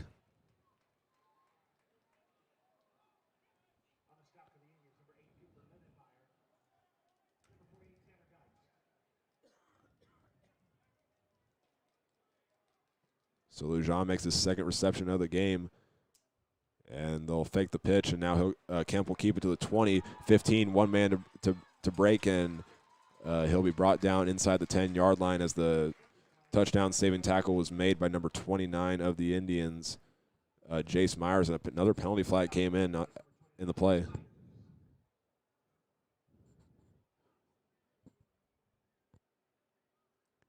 Kemp went out of bounds at the 7-yard line. And they're going to move back a little bit. I think this one's also going to go against Derby again. Or correction, it's going to be waved off. So Kemp will get the yardage after all, and they'll now be at the 7-yard line. So they'll be listed as a 22-yard pickup as Derby gets their 9th first down of the night.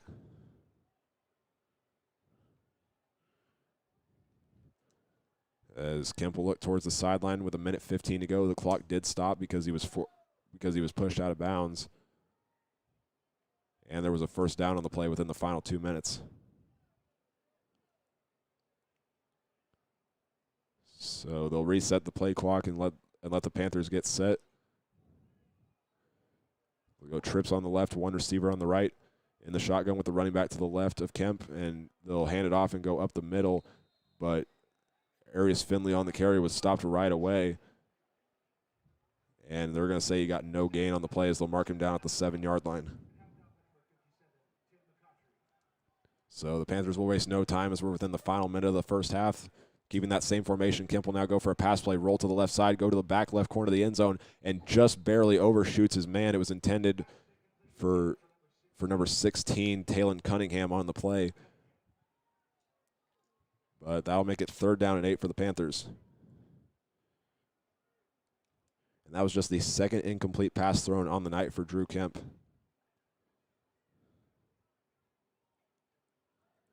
As the Panthers will be faced with a 3rd down situation. Been very successful so far tonight as they are 3 for 6.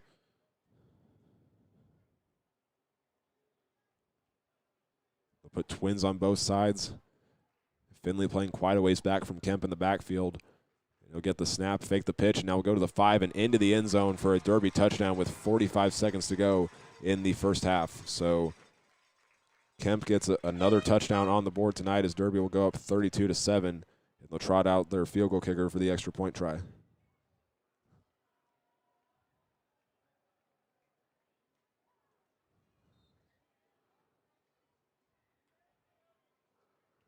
So Leo Fernandez out to attempt the extra point. Struggled a little bit tonight, 2 for 4 on his field goals tonight. As this one almost got blocked, but he was able to knock it through to give Derby the 26-point lead. So with 45 seconds to go, we will have the conclusion of the first half when we come back. This is Hayes High Football on the Tribe Broadcasting Network.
Back here at Lewis Field Stadium with 45 seconds to go in the first half, Derby just completed a 5-play touchdown drive where Drew Kemp would get his first rushing touchdown of the night, and he has been having a phenomenal game so far. Has thrown it through the air for 3 touchdowns where he's picked up 93 yards on 8 completions, and through the ground game where he just got that first touchdown has picked up 89 yards on 11 carries.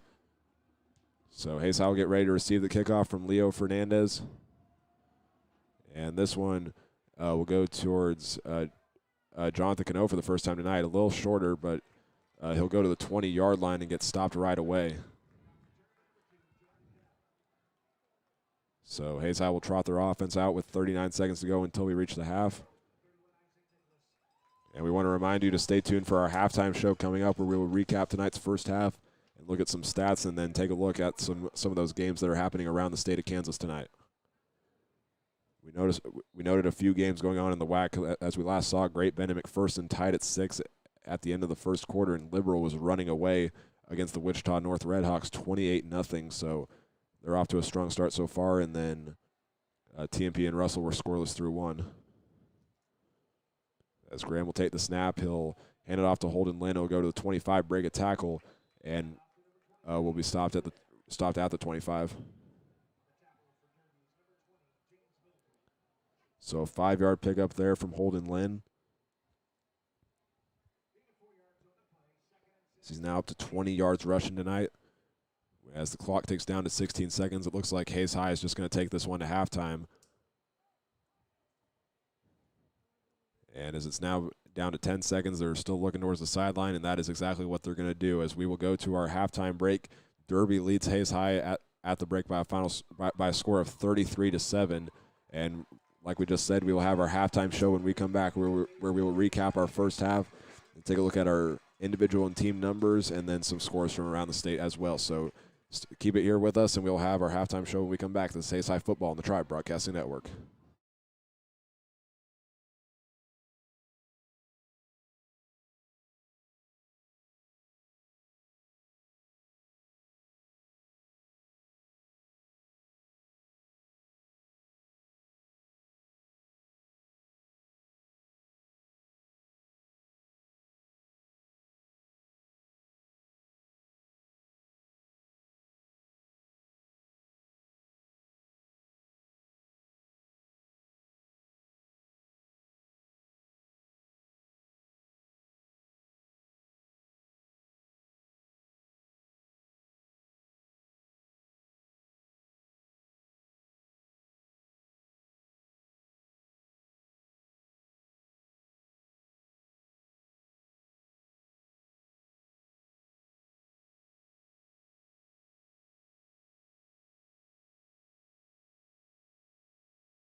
Back here at Lewis Field Stadium on the halftime show as Derby leads Hayes High at the break 33-7, and we'll now start off our halftime show by recapping the first half. And Hayes High started with the ball and would go with a quick 3-and-out and be forced to punt, and Derby would run a long 11-play drive that would be capped off with a touchdown pass to Deshaun Brain, which was his first of 2 of the night, which was the only pass play of that drive after Derby had 44 rush yards in that first drive.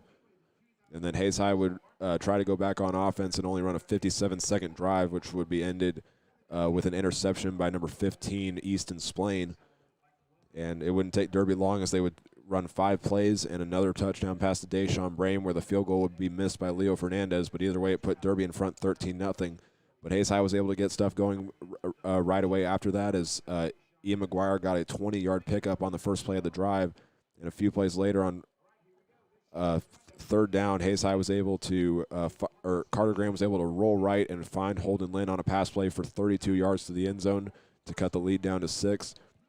But then Derby would be forced to punt after a 6-play drive where they were able to get a first down, be forced back by a penalty, and just unable to get out of the hole they dug themselves into.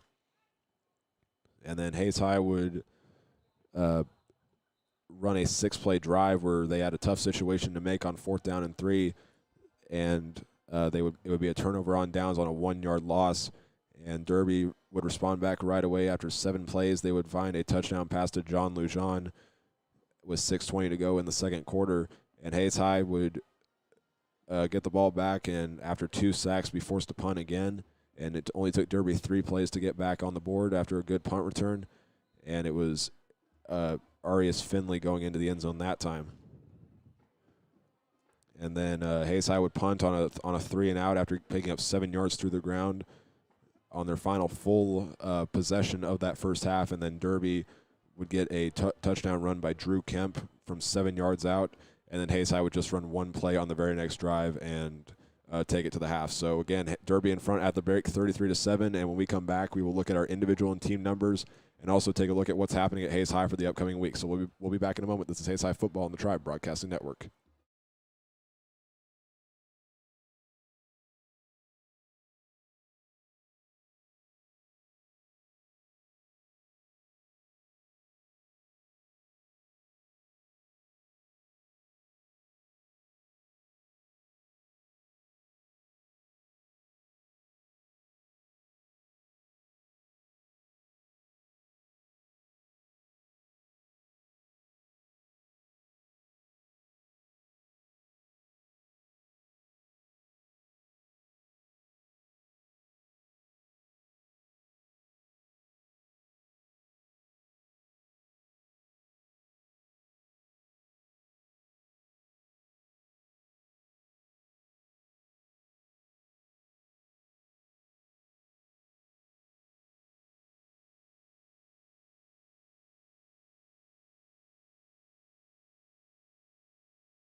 Back here at Lewis Field Stadium on the halftime show as Derby leads Hayes High at the break 33-7. We'll now take a look at our individual and team numbers, and we'll start off with the passing game for both teams. Carter Graham, 2 for 7 in that first half.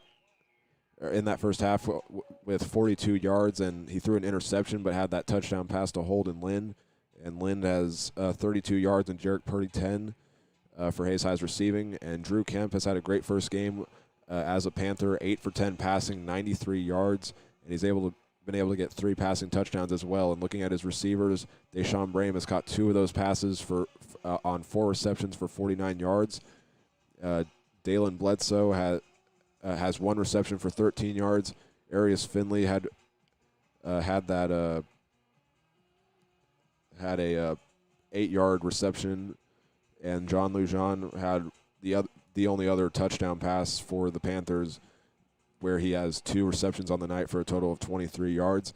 Now looking at each team's ground game, Holden Lind for Hayes High had 6 carries for a total of 20 yards, with his longest run going for 7 yards, and Ian McGuire had 7 carries for a total of 30 yards, with his longest being that one that got the Hayes High touchdown drive started for 20 yards out. And looking at Derby's ground game, they have 5 carries for Arius Finley for 18 yards. John Lujan has 6 carries for 11 yards, and I forgot to mention Arius Finley also has a touchdown through the ground as well. Drew Kemp has 11 carries for 89 yards and a touchdown, and Deshaun Brame has had 2 carries on sweep plays for a total of 18 yards. And now looking at our team numbers, starting off with time of possession, it's been pretty even through that first half. Hayes High has had the ball for 12 minutes and 2 seconds, and Derby 11 minutes and 58 seconds. Hayes High is 1 for 5 on third down, and Derby is 4 for 7. Derby's only attempted, or both teams have only attempted 1 fourth down conversion tonight, and Derby got theirs through the ground, and Hayes High fell short.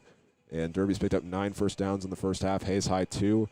And looking at the yardage, Hayes High has 50 rush yards and 42 pass yards for a total of 92 yards. And looking at Derby, 92 rush yards on 93, along with 93 passing yards for a total of 185 yards. And now we'll take a look at what's happening at Hayes High for this week before we go to another break. Tomorrow, the freshman volleyball team will be heading to Salina South for a meet. And then Sunday night, the Fellowship of Christian Athletes will have their back-to-school night with food, games, and fun.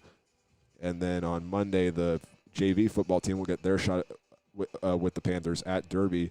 And on Tuesday night, the varsity boys soccer team heads to Salina to take on Salina South, and the girls golf team will do the same, only their meet is hosted by Salina Central. And then on Thursday, they get their second meet of the week against Dodge City. And on Friday, the football team will make the trip out to Arvada, Colorado to take on the Wheat Ridge Farmers.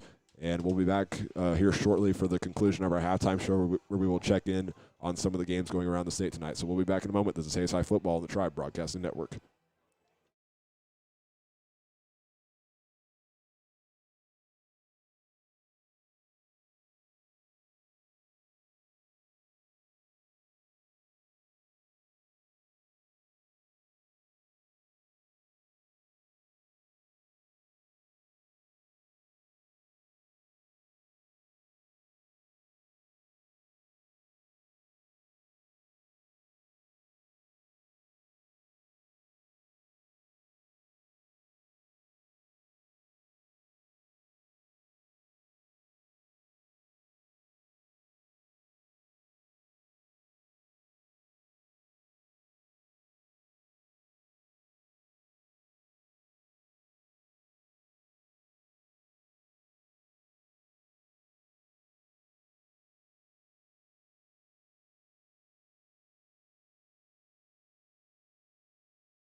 Back here at Lewis Field Stadium on the halftime show as we are about to start the second half between Hayes High and Derby.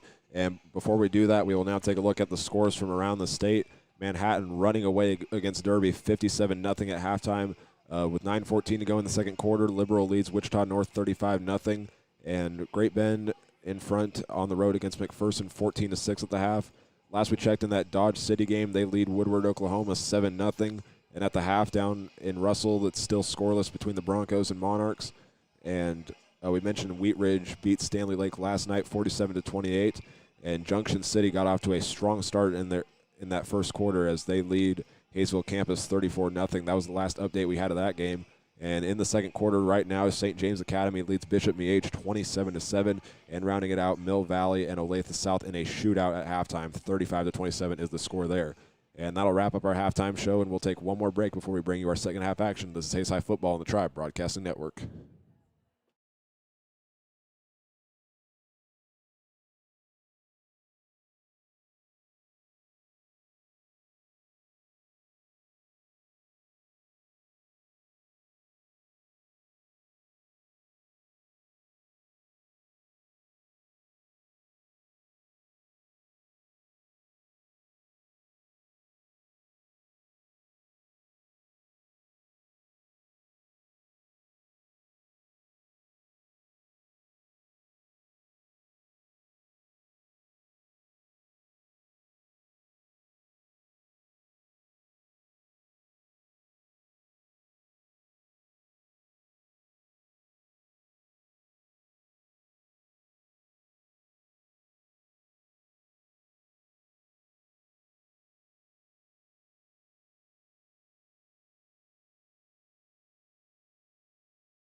Back here at Lewis Field Stadium as we are now ready to start the second half of tonight's game. Hayes High got the ball to start the game, so they'll be kicking off to start the second half. And the Panthers will send Arias Finley and James Middlebrook back deep to return the kickoff. As Hayes High's Carson Moore will go out to attempt the kickoff for the second time tonight. The first kickoff was after the touchdown pass to Holden Lind. And Derby was only able to get out to the 12-yard line on that kick return following a penalty. So Carson Moore out to send it downfield to start the second half. He'll run up and send it downfield, and it goes towards that left side towards Finley as he'll field the ball at the 5-yard line, go to the 10, 15, has a block to the 20, and breaks the tackle again, 25, 30, 35 down the sideline, stays on his feet to the 45, 50, and gets pushed out of bounds before he gets to the 46-yard line. As getting in there to make the tackle was number 8, Cooper Lindenmeyer. They'll mark him out at about the 43-yard line. Depends on where the refs want to spot it. And as Derby will huddle up with each other, we'll see where the ref decides to spot it. It was a close call from where it went out of bounds on the Derby sideline. And they'll be into Hayes High territory at the 48-yard line. So Hayes High will keep that same three-man front of McCautry, Geist, and Loving with 11:49 to go. Kemp will be at quarterback all by himself. And he will fake the handoff and go towards the left side and pick up 5 yards on the play, but 2 penalty flags flown in. This is going to be holding and push the Panthers back a little bit.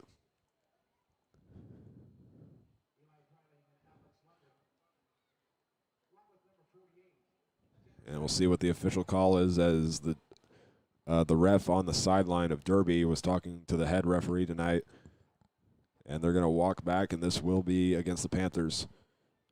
They'll call holding, and it was against the left guard, Peyton Goebel, as he tried creating a path for Kemp to get upfield. Just got a hold of the jersey, and that'll push the Panthers back to the 42-yard line. So a 10-yard loss after the penalty. And they'll now go with trips to the right as they try to get to a passing situation. They'll have one receiver on that left side, and they'll line up in the pistol. So I will shift their line over towards the left side, and it'll be thrown right away and bobbled and almost intercepted, and I think it was caught, actually. The catch was made. It was bobbled for a while, and making the catch was John Lujan. As he gets a 2-yard pickup, he now has 25 yards receiving on the night. And it was a new quarterback, actually, that checked into the game there. As it is number 3, the backup quarterback and Sterling College commit, Aiden Heckathorn, that got into the game. As he takes the snap, Drew Kemp will now come back into the game, and he'll load up downfield, trying to hit Deshaun Brain, but overshoots him at about the 20-yard line.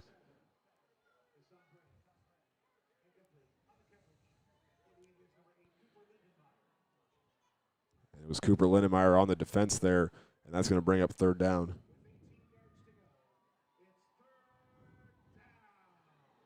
And we apologize for the mistake there. Aiden Heckathorn did not check into the game. Drew Kemp is still at QB. And from the 44-yard line, we'll see what the Panthers can do with a 3rd down situation. It's one of the longest situations they've had to be held up with on 3rd down tonight. They're 4 for 7 so far.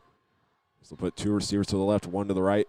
Hayside pulls the linebackers back a little bit as Kemp fakes the screen pass, and now will load up downfield into double coverage, and it's almost picked off. Jackson Chartier was right there at the 40-yard line, but he bats it away, and that's going to bring up a punting situation as Hayes High gets their 4th 3rd down stop of the night. And Kemp was getting pressured hard, so he had to roll out towards that right side, load up downfield. It was just underthrown a little bit, and Chartier had the chance to make his first interception of his career, but he batted it away, and now Hayes High will get the ball back as they send Jarek Purdy back deep.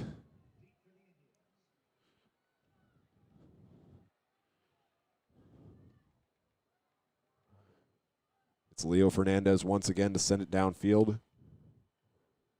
As he'll get the snap, Hayes High trying to go after the punt, and it's a high and wobbly kick as it goes out of bounds at the 30-yard line. They'll probably mark it at the 29.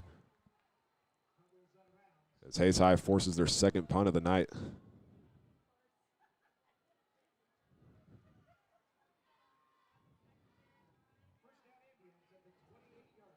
So Hayes High will get it at the 28-yard line with the 10:27 to go here in the 3rd quarter.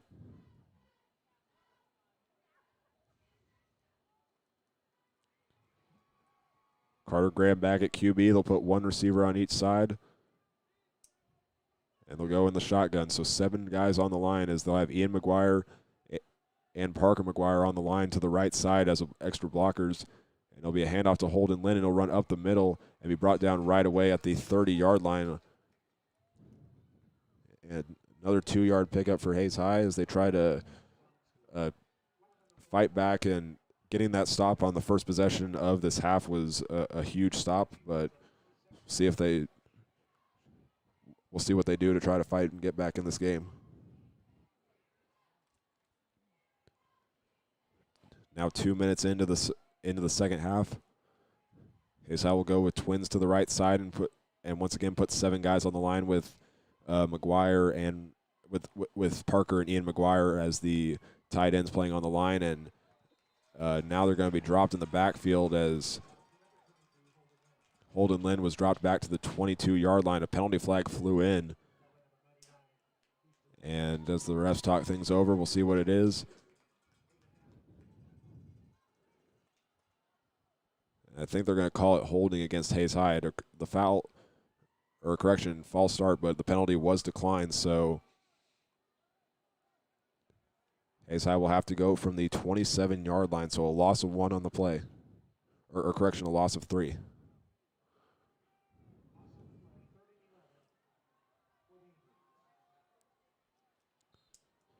Hayes High so far tonight is 1 for 5 on third down, trying to get the 11 yards needed to keep the drive alive. Look towards the sideline. They'll go from that left hash near the home side. Put 1 receiver on the left and 2 on the right with the tight ends on both sides. And Graham will take a 3-step drop, gets pressured right away from the linebackers, and he had nowhere to go as he's dropped back at the 16-yard line. And getting there was number 20, James Middlebrook.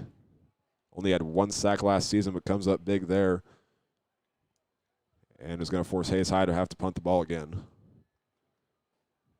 Sack will be listed as an 8-yard loss. And Hayes High is going to run their punt team onto the field.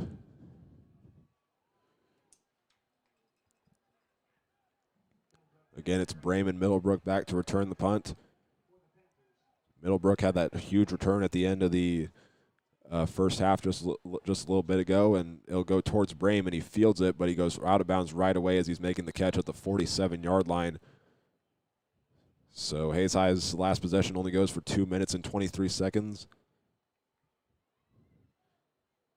And we'll take a short break real fast and see how Derby responds when we come back to this Hayes High football on the Tribe Broadcasting Network.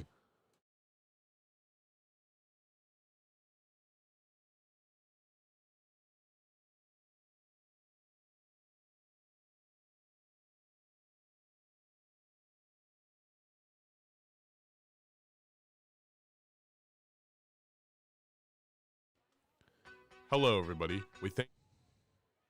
So following the punt, the Panthers will go from their own 46-yard line with 8 minutes and 4 seconds to go in the third quarter. Kemp will hand it off, and it's a run by Finley up the middle, and he only gets 2 on the play as they'll mark him down at the 48-yard line. Tried going up the middle and went on a little misdirection and went back towards the right or towards the left side. As Finley's now up to 20 yards rushing, there will be a run play by Drew Kemp, and he'll get into Hayes High territory to the 46-yard line, but a penalty flag flew in. And I think we're going to get another holding call against the Panthers as Kemp made that run towards the right side. And it will be holding, so Kemp able to make that run out to the 46-yard line, but this one's going to force them back a little bit.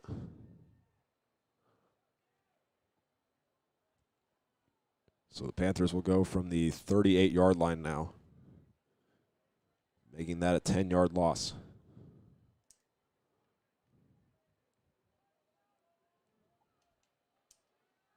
Put twins on both sides, lining up in the shotgun with Finley to the left of Kemp. And just the 5 linemen up front.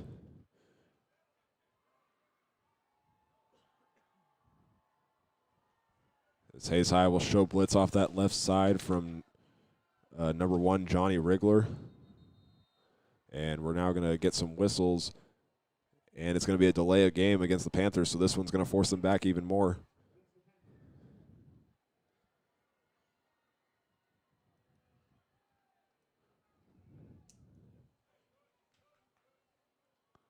So they'll now go from the 33-yard line after a 2-yard pickup through the ground to start this drive. They have 15 penalty yards on the last two calls. So Kemp will get the snap, 3-step drop. He's getting pressured and will load up downfield and had Deshaun Brame open at about the 40-yard line, but just underthrew him a little bit. And that's going to bring up another third down situation for the Panthers.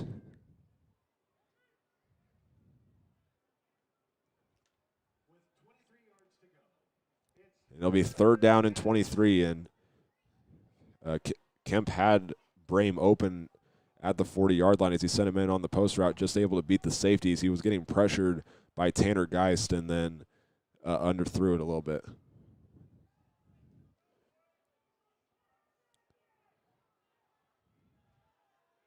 So they'll go from the 33-yard line with twins on both sides. Kemp will take the snap, 5-step drop, looking as great protection. It breaks down right away, and the Indians will get in the backfield as Dalton Myers got the legs, and Tanner Geist able to finish it off, and Hayes High will force a punting situation for the Panthers.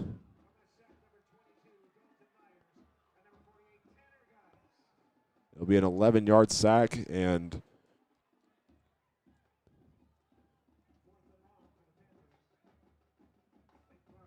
it's the 5th time the Panthers have failed to convert on 3rd down, as they're 4 for 9 in that category tonight.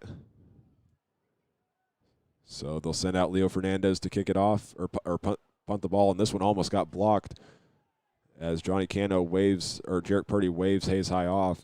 And this one took some bounces the opposite direction, and it was recovered by number 40, Cooper Williams.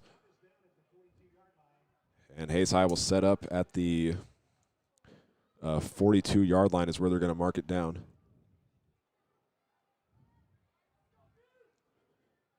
So that last Derby possession went for 1:55, and Hayes High able to force a punt. So a lot of defense to start this half. 3 straight punts after Derby went 3 and out, and so did Hayes High. Actually, it's 2 3 and outs for Derby and then 1 for Hayes High, as Graham will fake the handoff and load up. And it was almost picked off as he tried hitting his man on the left side, Jarek Purdy, and jumping to the defense that time was number 44, Kikoa Andalcio.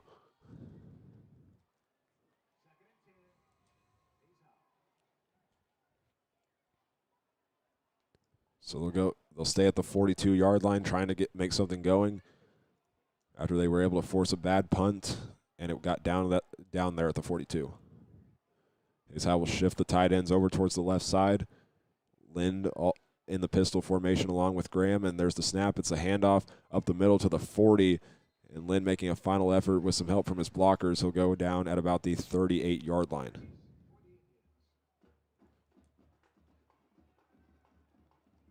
So it'll be listed as a 4-yard pickup and another 3rd down that Hayes High is going to have to be faced with.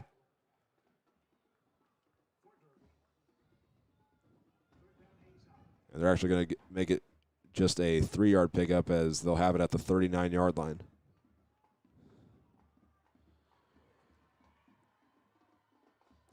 So after Holden Lind's 9th rush, he has 22 on the night. And now Graham will take the snap on 3rd down and hand it off to Lind. Once again, he'll do some jukes, go to the 35, and will be marked down at about the 33-yard line.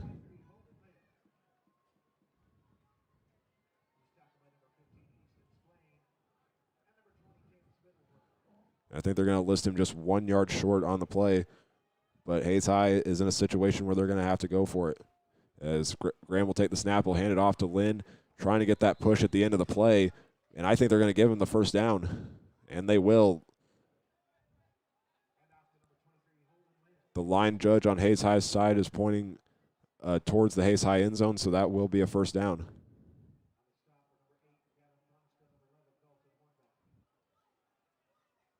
It'll be a 2-yard pickup, and Hayes High has their first 4th down conversion of the night and just their 3rd 1st down. Lind now up to 30 yards rushing on 11 carries. He's how put twins to the right, 1 receiver to the left. Derby shows blitz off that left side, and Graham takes the snap, hands it off, and it'll be a run play from Ian McGuire now at the running back position, and he's able to get it out to the 28-yard line on a 3-yard pickup. Or correction, it's only a 2-yard pickup. They'll mark him down at the 29-yard line.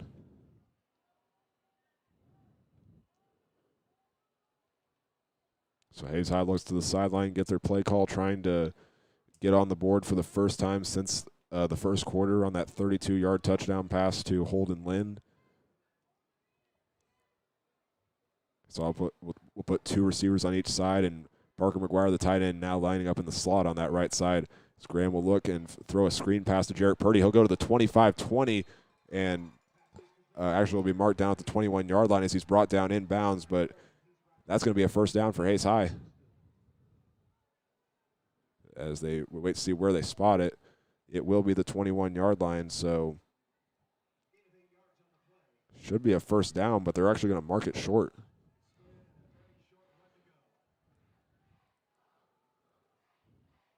So after Jarrett Purdy makes his second reception of the night, we'll see what Hayes High can do with just 1 yard to go on third down. It'll be a handoff. Ian McGuire will run it up the middle, and he got the first down to the 19-yard line. I actually think they're going to give him 1 yard less at the 20, but no, it will be the 19. So Ian McGuire gets another first down for Hayes High, and Hayes High gets another third down conversion. So we'll see what happens here as Jonathan Cano will be the lone receiver on the right side. The Panthers will show blitz as they'll send one of their linebackers in on that right side, and Hayes High will shift their tight ends towards that side to protect the QB. It'll be a handoff, and I believe it was Holden Lynn that time, but a flag flew in at the end of the play. And now after the pile was starting to clear away, another flag threw in. I wonder if this is going to be unsportsmanlike against one of the teams. Just 2:36 to go here in the third quarter. We'll see what they call. It'll be face mask against the Panthers. So Hayes High will get a first down on a penalty.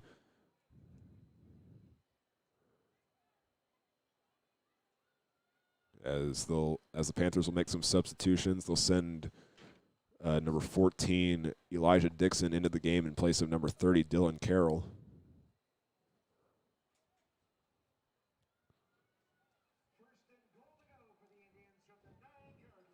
So Hayes High will get 10 free yards off of the penalty and their 5th first down of the game. And it'll be first and goal from the 9 with 2:28 to go in the third quarter. They'll now line up in the single back formation, and Graham was able to plow forward a little bit, but some of the Hayes High interior linemen jumped right before the snap was made, and this is going to force them back a little bit.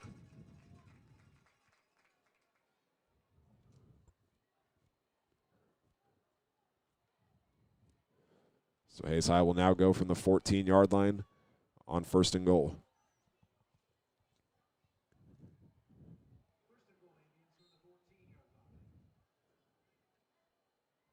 So they'll go back to the shotgun after that single back play where they tried just running a QB sneak with Graham.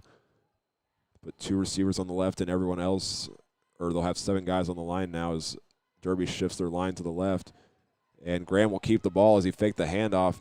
As he goes past the 15, he will be marked down at about the 12-yard line.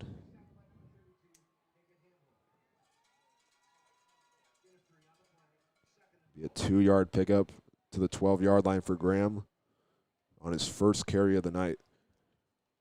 Saw him run 36 carries for 133 yards a season ago.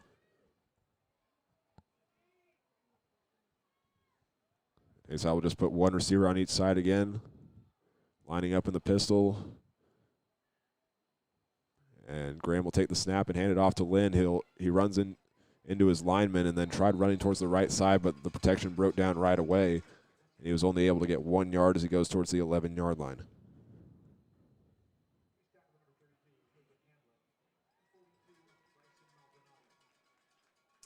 The inside linebacker, Hagan Hamlin, was in there to make the tackle. And they're going to give him the extra yard to the 10-yard line. So a 2-yard pickup from Holden Lynn gives him 32 rushing yards on the night. So as the clock continues to tick, there's 50 seconds until we reach the fourth quarter. And Hayes High's got to go quickly with just 10 seconds on the play clock. We'll send Braden Meckel out wide to the right, going back in the shotgun with Lynn to the right of Graham. And he'll get the snap, and he bobbled it and dropped it, and he has to try to throw towards that right side towards Braden Meckel, but it falls short and incomplete.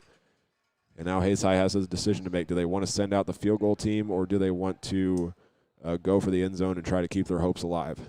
And right now I can see Carson Moore making his way onto the field. They are going to go for the easy 3.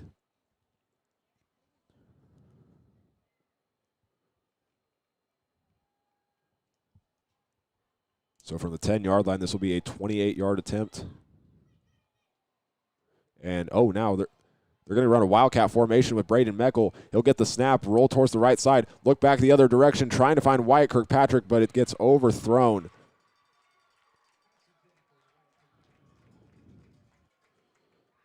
So Hayes High runs a fake field goal and is unable to convert on it on a pass play that would have been a touchdown for Wyatt Kirkpatrick.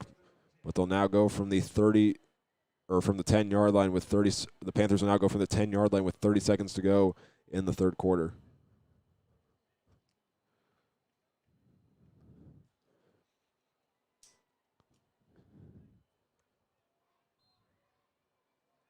So Drew Kemp back in at quarterback. They'll go in the shotgun with Arias Finley in the backfield. He'll take the handoff and go up the middle, trying to get some help from his lineman to keep the play going, and they'll mark him down at about the 15-yard line. And there's 15 seconds to go until we reach the fourth quarter. We'll likely see Derby make their way towards the huddle on their sideline. That was listed as a 4-yard carry for Finley, giving him 24 rush yards on the night. And that will take us to the fourth quarter. So after a series of punts and Hayes High falling short on a fake field goal attempt, both teams go scoreless in the third quarter, and Derby still leads 33-7. So we'll be back in a moment with our coverage of the fourth quarter. This is Hayes High Football on the Tribe Broadcasting Network.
Back here at Lewis Field Stadium as we are ready to begin the fourth quarter play with Derby in front 33-7 after both teams went scoreless in that third quarter. 3 punts, and then Hayes High had a turnover on downs on a fake punt.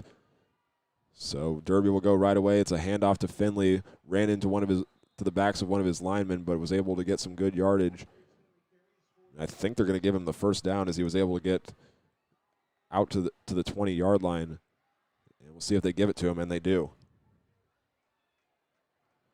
So a 6-yard pickup for Arias Finley, and the 10th first down of the game for the Panthers. So Hayes High showed blitz for a second there with their linebackers on both sides, but both Myers and Wellbrock pulled back. As they show blitz from Kirkpatrick now, Kemp is getting pressured and will load up downfield trying to hit Deshaun Brame into a double team, and it's incomplete, but it's going to be pass interference as Brame fell to the ground on that double team with Cooper Lindenmeyer and Jace Myers back there as well. So the pass interference call will be an automatic first down for the Panthers.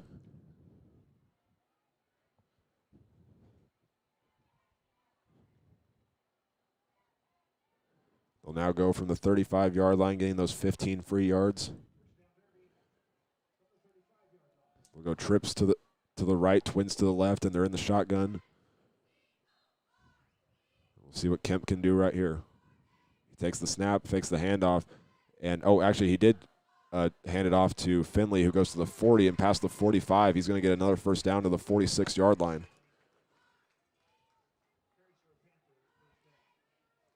So he's now up to 41 yards rushing on his 9th carry there on the play. 12th first down for Derby as we're through the first minute of the fourth quarter. Derby will put trips to the right with Brame in the slot and go one receiver on the left side and in the shotgun. Kemp's ready, takes the snap, goes on the option play, and this time will pitch it to Finley. He'll go to the 45-50, jukes out a man and changes direction, and he'll go down into Hayes High territory at the 46-yard line.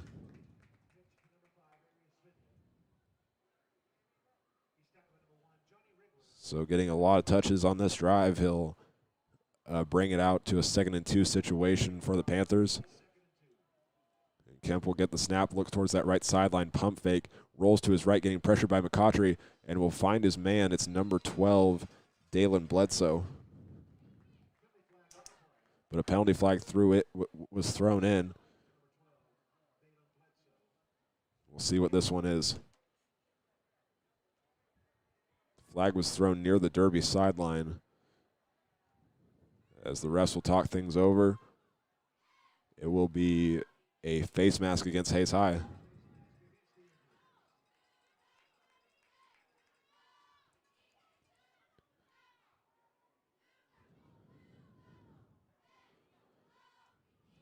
So it was just a 6-yard pickup, but they'll get 15 yards added to the end of the run.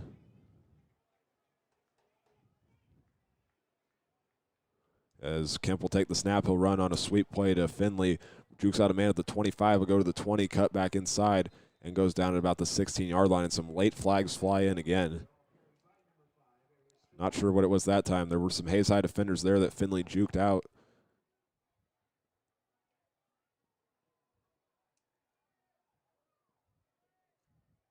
And the ref's still talking things over. Not sure what it was. It's going to be a legal block in the back against the Panthers.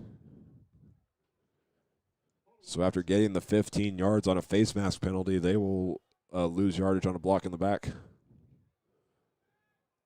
Finley had some blockers on that side, but the refs noticed a push in the back, and that'll push him back to the 29-yard line.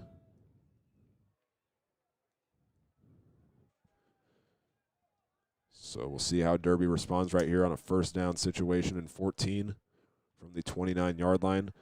He'll find Dalen Bledsoe on a screen pass, and he'll go to the 25 and out of bounds at about the 23-yard line.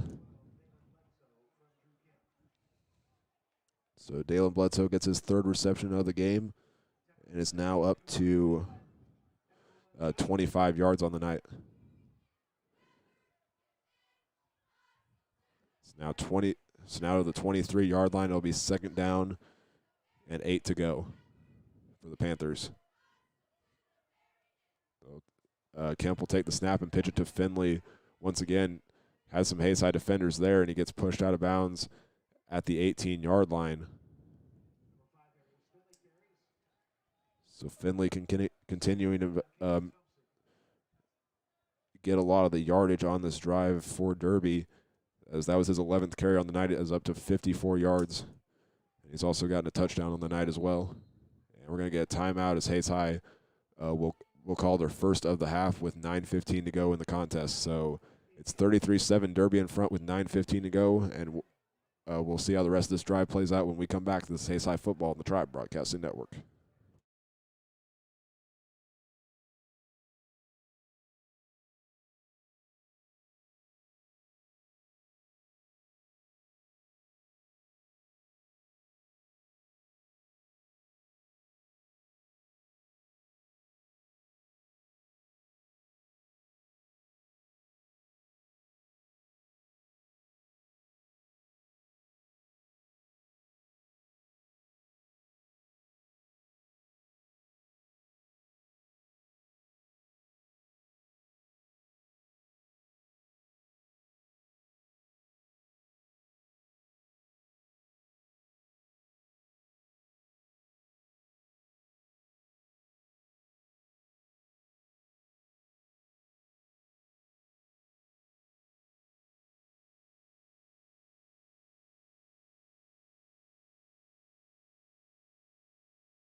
Back here at Lewis Field Stadium following the Hayes High timeout. Before we get back to the action, we will let you know that we did get some scores during that break. Liberal got out to that early start and has never looked back since, as they lead Wichita North 70-0 after 3 quarters. Great Bend put up 2 touchdowns in the third quarter to lead McPherson 28-6, and TMP is in front of Russell 7-6.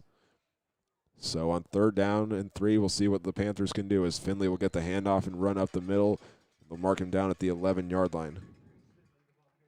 So he'll get a 7-yard pickup and another 3rd down conversion for Derby.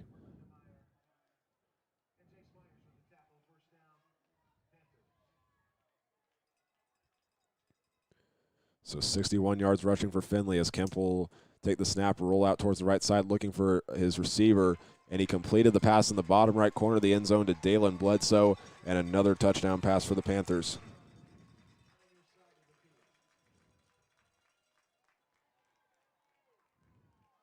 So 118 yards passing for Drew Kemp on the night, as he finds his 4th receiving touchdown, or 4th passing touchdown of the night. And Bledsoe gets his first up to 4 receptions for 36 yards. And wait, hold on a second. This is going to be a penalty against the Panthers for an eligible man downfield.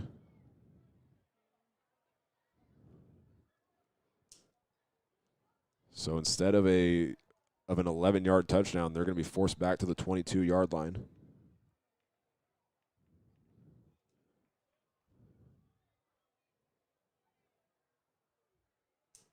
And I think we're going to get a timeout on the field, as the refs will discuss something. Not sure what it is, but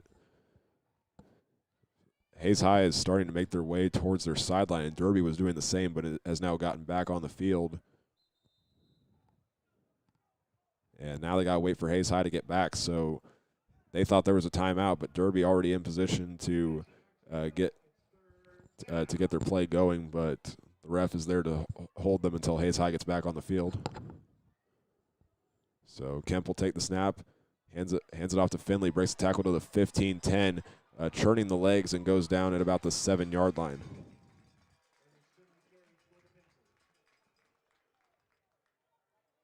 So a 15-yard pickup, and now Finley's up to 76 yards rushing on the night.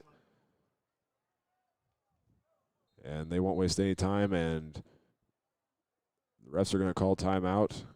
Derby called the timeout right before they got the snap off.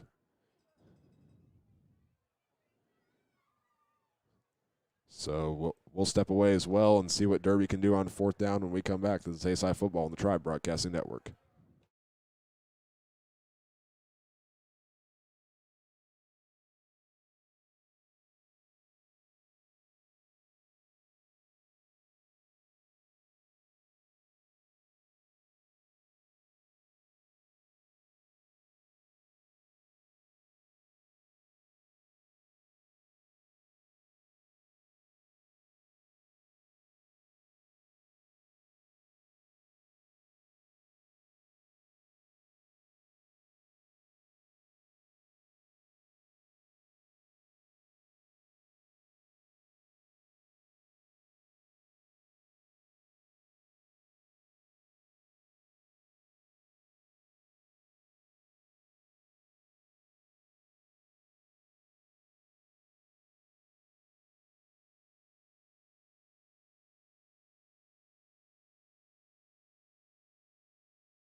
Back here at Lewis Field Stadium after Derby called their first time out of the half with 8:25 to go in the contest. They'll now be set up with a 4th and goal from the 7-yard line.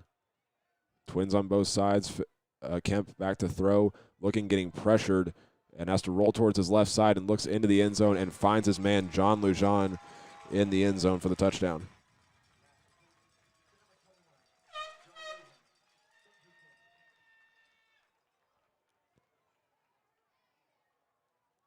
So after Derby had a touchdown play a little bit ago that was called back for a penalty, they were able to fight their way back, and on 4th down, able to find the end zone. So that'll bring out Leo Fernandez to attempt the extra point.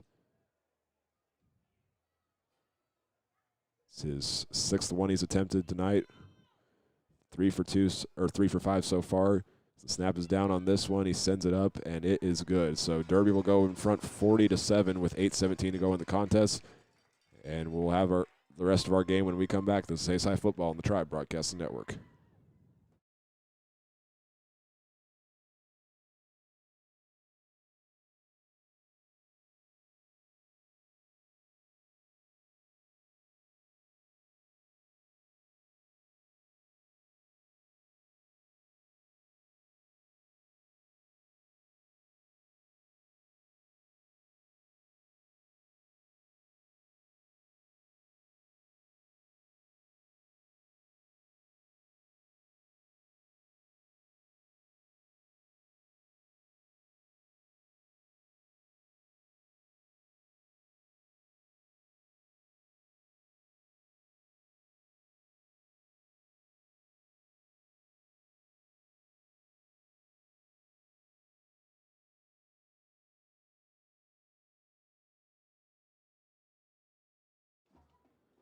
Back here at Lewisfield Stadium as Derby gets set to send the ball downfield to Hayes High. Just ran a drive that went for 4 minutes and 13 seconds and 11 plays and was capped off by a 7-yard touchdown pass from Drew Kemp to John Lujan. So Leo Fernandez gets set to send the ball downfield once again. He'll kick it towards Jarek Purdy, and Purdy will field it, but goes out of bounds at the 7-yard line. I think he was debating whether or not to field it, but Hayes High is going to start at the 7-yard line. So they'll send Carter Graham out onto the field, trying to see if Hayes High can show some fight in this one, because there's still a lot you can take away from this game. I mean, you knew Derby was the best team in the state coming into this game, so the best thing you can do now that you're basically out of this game is to keep your starters in, get them some experience before you go into the later parts of the season, especially with the game against Wheat Ridge in the mountains next Friday. So they'll get the handoff. It'll be Ian McGuire running up the middle to the 10-yard line, and it'll be stopped there.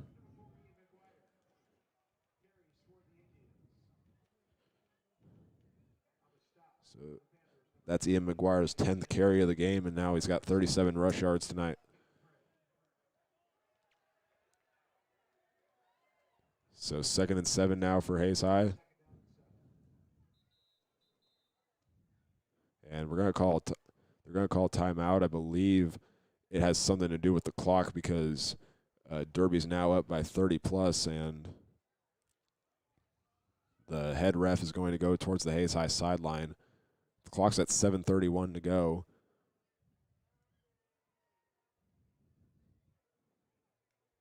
I'm not sure exactly what they're questioning about.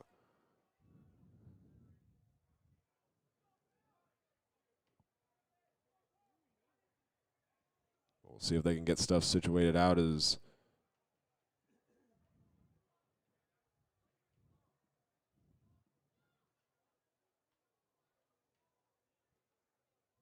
and now the head referee will step out of the line of scrimmage between both teams, and the clock will continue to run with 6:56 to go in the game.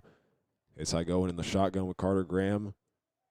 Put Holden Lynn on the right side of him in the shotgun formation, and he'll hand it off, and he'll run up the middle, trying to get to the 15, and was able to get there, and maybe a couple more yards to go along with it. Get a 7-yard pickup and a first down as well, so Holden Lynn now up to 39 yards rushing. And they'll get the first down as well, so that'll be the 6th first down of the night for Hayes High.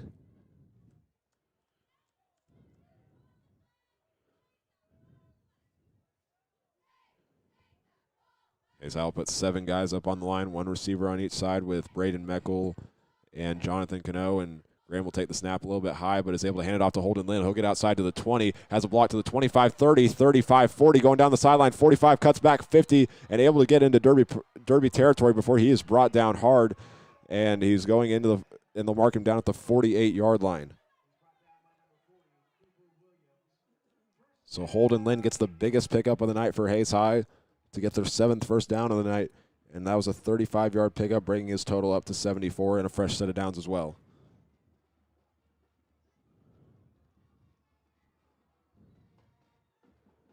So 5:40 to go here in the game. Hayes High back into Derby territory at the 48-yard line. Ian McGuire back into the game at running back in the shotgun.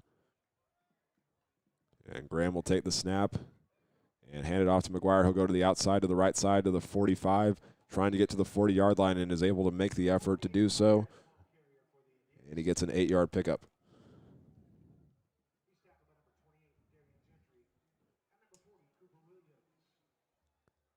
So that'll make it 2nd and 2 for Hayes High. So we're now at 5 minutes to go here in the game.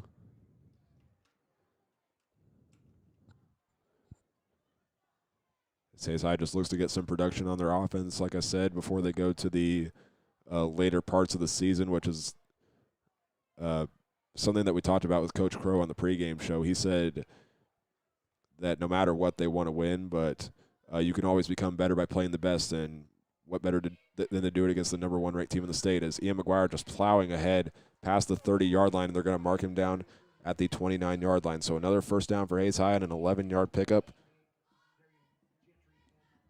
And Ian McGuire now up to 56 rush yards on the night.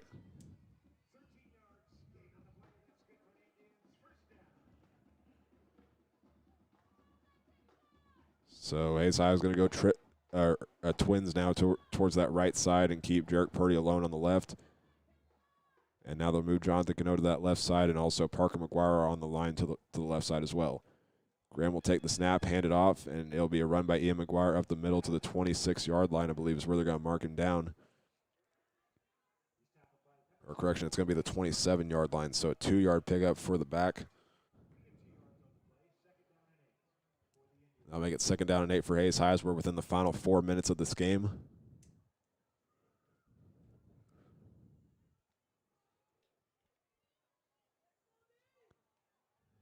They'll now put Brock Homeyer in the game at wide receiver on the right side with Cano on the left side.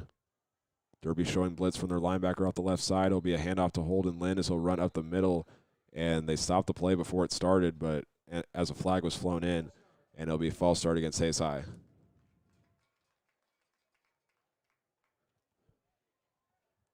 So it'll now be 2nd down and 13. As Homeyer goes out of the game, they'll bring back in Braden Meckel.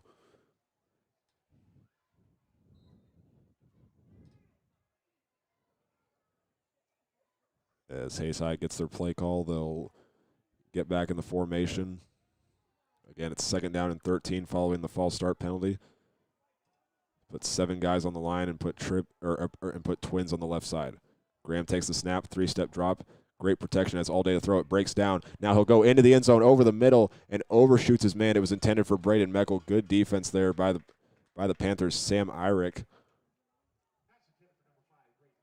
was just able to hold Meckel off before he could make an effort to possibly make the catch, but it's an incomplete pass. And now Hayes High will be faced with another 3rd down.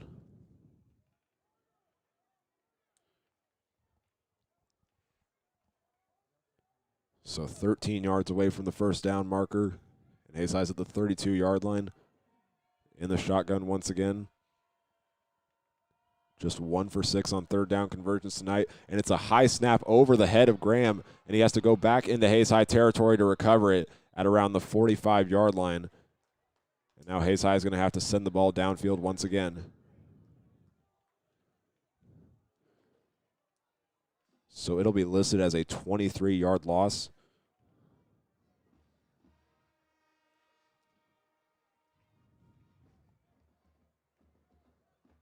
And with 2:30 to go, Hayes High is going to bring their punt team onto the field.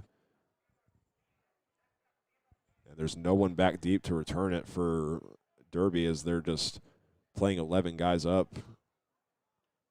As Graham will field the punt, send it downfield. It's a low line drive with a little bit of a roll to it. It's able to stay in bounds at the 15, and roll back to the 12-yard line and stop at the 11-yard line as Hayes High picks it up. So with 2:02 to go, Derby's going to get the ball back, and we'll see what they do to conclude this game. We'll be back in a moment. This is Hayes High Football on the Tribe Broadcasting Network.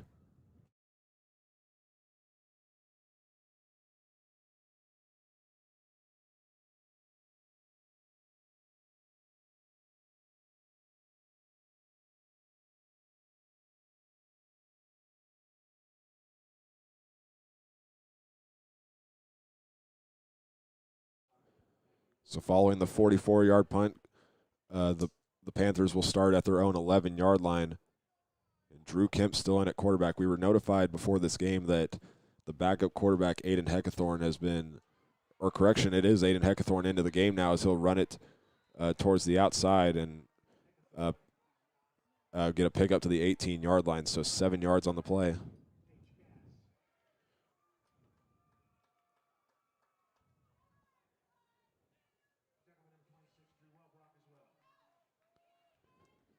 And with 1:36 to go, Derby will put trips to the right and one receiver to the left.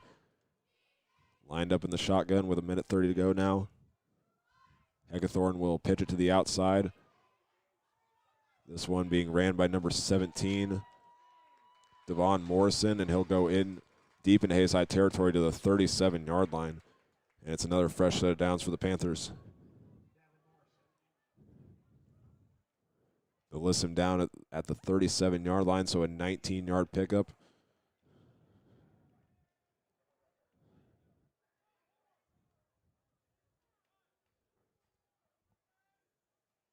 And the Panthers will go with a pass play for Aiden Heckathorn. He'll drop back, complete it to number 85, Fardis Hassane.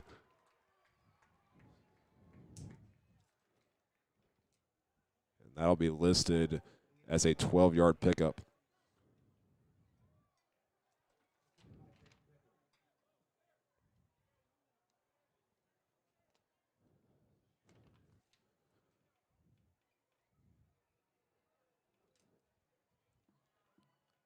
So it's another first down for the Panthers as they'll move it up to the Hayes High, to their own 49-yard line. And with 22 seconds to go, they'll get one play off to run out the clock as Aiden Heckathorn will fake the handoff, run towards the right side, and get brought down right away. And it's just 1 yard pickup, and with 10 seconds to go, that is going to take us to the end of this game. So Hayes High put up a touchdown early on in this one to make the score 13-7, but after that it was just no use as Derby would run away with tonight's game, and they win by a final score of 40-7 to extend their regular season win streak to 8 games and hand Hayes High their first season opening loss since 2019. So again, Derby wins it by a final score of 40-7, and we will have our post-game show coverage when we come back, where we will look back at the drives from the first and second halves, look at our individual and team numbers, and take a look at final scores from around the state and sign off after that. So we'll be back with our post-game show coverage when we come back. This is Hayes High Football on the Tribe Broadcasting Network.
Back here at Lewisfield Stadium on the postgame show as Derby defeats Hayes High in the season opening game by a final score of 40-7. And we'll start off our postgame show by looking back at the drive summaries from that game. Hayes High would start with a 3-and-out on their first possession after an incomplete pass from Carter Graham to Braden Meckel, and Derby would respond with an 11-play drive that was capped off by a 17-yard touchdown pass to Deshaun Brame. And then the Hayes High offense would try to get something going, but after a 57-second drive would be intercepted by number 15 of the Panthers, Easton Splain. And then 5 plays later they would find another touchdown pass to Deshaun Brame from 2 yards out. But Hayes High would try to get some of their offense moving after a 20-yard run by Ian McGuire got the offense started. The drive would be capped off with a 32-yard touchdown pass from Carter Graham to Holden Lind. And then the Hayes High defense did their job, forcing Derby to punt after 5 plays and a 10-yard penalty. But Hayes High would be forced to go with a 4th down situation on that next drive and lose 1 yard on a turnover on downs. And Derby was back to their ways of scoring with a 16-yard pass from Drew Kemp to John Lujan. And then Hayes High would be forced to punt after 2 straight sacks on Carter Graham. And Derby would respond 2 plays later with a 15-yard run by Arias Finley. And Hayes High would be faced with another 3-and-out and a punt after an incomplete pass, and Derby would get a touchdown run by Drew Kemp from 7 yards out on a 5-play drive. And then that would take us to halftime, as Hayes High only ran 1 play at the conclusion of the first half, and then not as much offense in that second half, as we had a running clock in the fourth quarter, and Derby just trying to run some drives to drain the clock and get the win. And looking at that, Derby started having to punt the ball on a 3-and-out with a 2-yard pass and then 2 incompletions to follow. And Hayes High tried getting something going, but would be sacked on 3rd down for an 8-yard loss. And Derby had to punt again on the 3-and-out, where they picked up 2 yards on a run, and then after that had 15 yards lost because of penalties, and a sack would be the conclusion of that drive with a punt shortly after.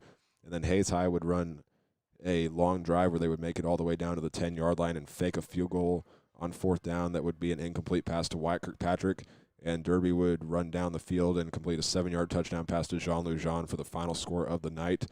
And Hayes High would be forced to punt on that last full possession where they had the high snap go over Carter Graham's head, and Derby would run out the final 2 minutes and 2 seconds to win by a final score of 40-7. So when we come back, we will take a look at our individual and team numbers as well as final scores from around states. So we'll be back in a moment. This is Hayes High Football on the Tribe Broadcasting Network.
Back here at Lewisfield Stadium on the postgame show as Hayes High falls in their season opener to Derby by a final score of 40-7. And we will now take a look at our individual and team numbers. And we'll start off with Hayes High's passing. Carter Graham going 3 for 11 on the night with a touchdown pass and 50 yards passing. Jarek Purdy caught 2 passes for 18 yards, and Holden Lind had that touchdown pass from 32 yards out. And now looking at Derby, a huge first game from their new quarterback, Drew Kemp, who went 14 for 17 passing the ball with 114 yards and 4 touchdowns on the night. And Deshaun Brame had 49 yards for 4 receptions and 2 touchdowns. Dalen Bledsoe had a receiving touchdown as well for where he had 3 on the night for 25 yards. And Arias Finley had 1 reception for 8 yards, and John Lujan had 2 touchdown receptions for a total of 32 yards on the night on 4 receptions. And looking at the rushing stats, Holden Lind had 14 carries for Hayes High for 74 yards. Ian McGuire finished with 13 carries for 58 yards, and Carter Graham had a 2-yard rush, but with that high snap that went over his head, he lost 23 yards, which officially puts him at negative 21 yards on the night. And now we'll look at our team numbers for the game. Hayes High had the ball for 26 minutes and 19 seconds, and Derby had it for 21 minutes and 41 seconds. Hayes High struggled on third down, went 1 for 6 on the night, and Derby 5 for 11. Hayes High converted on fourth down they converted on fourth down 1 out of 3 times, and Derby went 2 for 2 on fourth down while picking up 14 first downs on the night, and Hayes High had 8. And looking at the yardage for tonight's game, Derby had a total of 221 rush yards, 126 pass yards for a total of 347. And looking at Hayes, they had 111 rush yards along with 50 passing yards for a total of 161. And finally, before we sign off tonight, we'll now give you our final scores from around the state. Manhattan jumped out to a 57-0 lead against Garden City at halftime and never looked back, winning that one by a final score of 57-21. Liberal defeats Wichita North by a final score of 70-6. Great Bend puts up 2 more touchdowns in the second half after leading McPherson at halftime 14-6, so they win that one 28-6. TMP and Russell, it was a defensive battle, but TMP emerges with a victory by a final score of 7-6 for their first win over Russell since 2020. We mentioned Wheat Ridge defeated Stanley Lake. That's Hayes High's next opponent next week. Wheat Ridge defeats Stanley Lake by a final score of 47-28. Junction City jumped out to a 34-0 lead against Hayesville Campus in the first quarter, and they end up winning that game by a final score of 55-0. And St. James and Bishop Miege, that one we don't have a final score update on, but last we checked in the third quarter, it was St. James in front by a score of 44-14. And finally, Mill Valley and Olathe South, in one of the games of the most notable games of the week, is in a shootout in the fourth quarter with the score being 35-35 at the moment. So that's going to wrap it up with our post-game show coverage of tonight's game. And we want to thank you all for listening. Again, Hayes High falls by a final score of 40-7, and they will now go on the road to take on Wheat Ridge in Arvada, Colorado, before coming back home to take on Manhattan. And Derby will face off against Hayesville Campus at home and then go back on the road to take on Salina South the week after. So we'll be on the call for that Wheat Ridge game, and we'll keep you updated with more sports for Hayes High this year. So thank you all once again for listening. I'm Hank Corsair. This has been Hayes High Football on the Tribe Broadcasting Network. We'll see you all next time.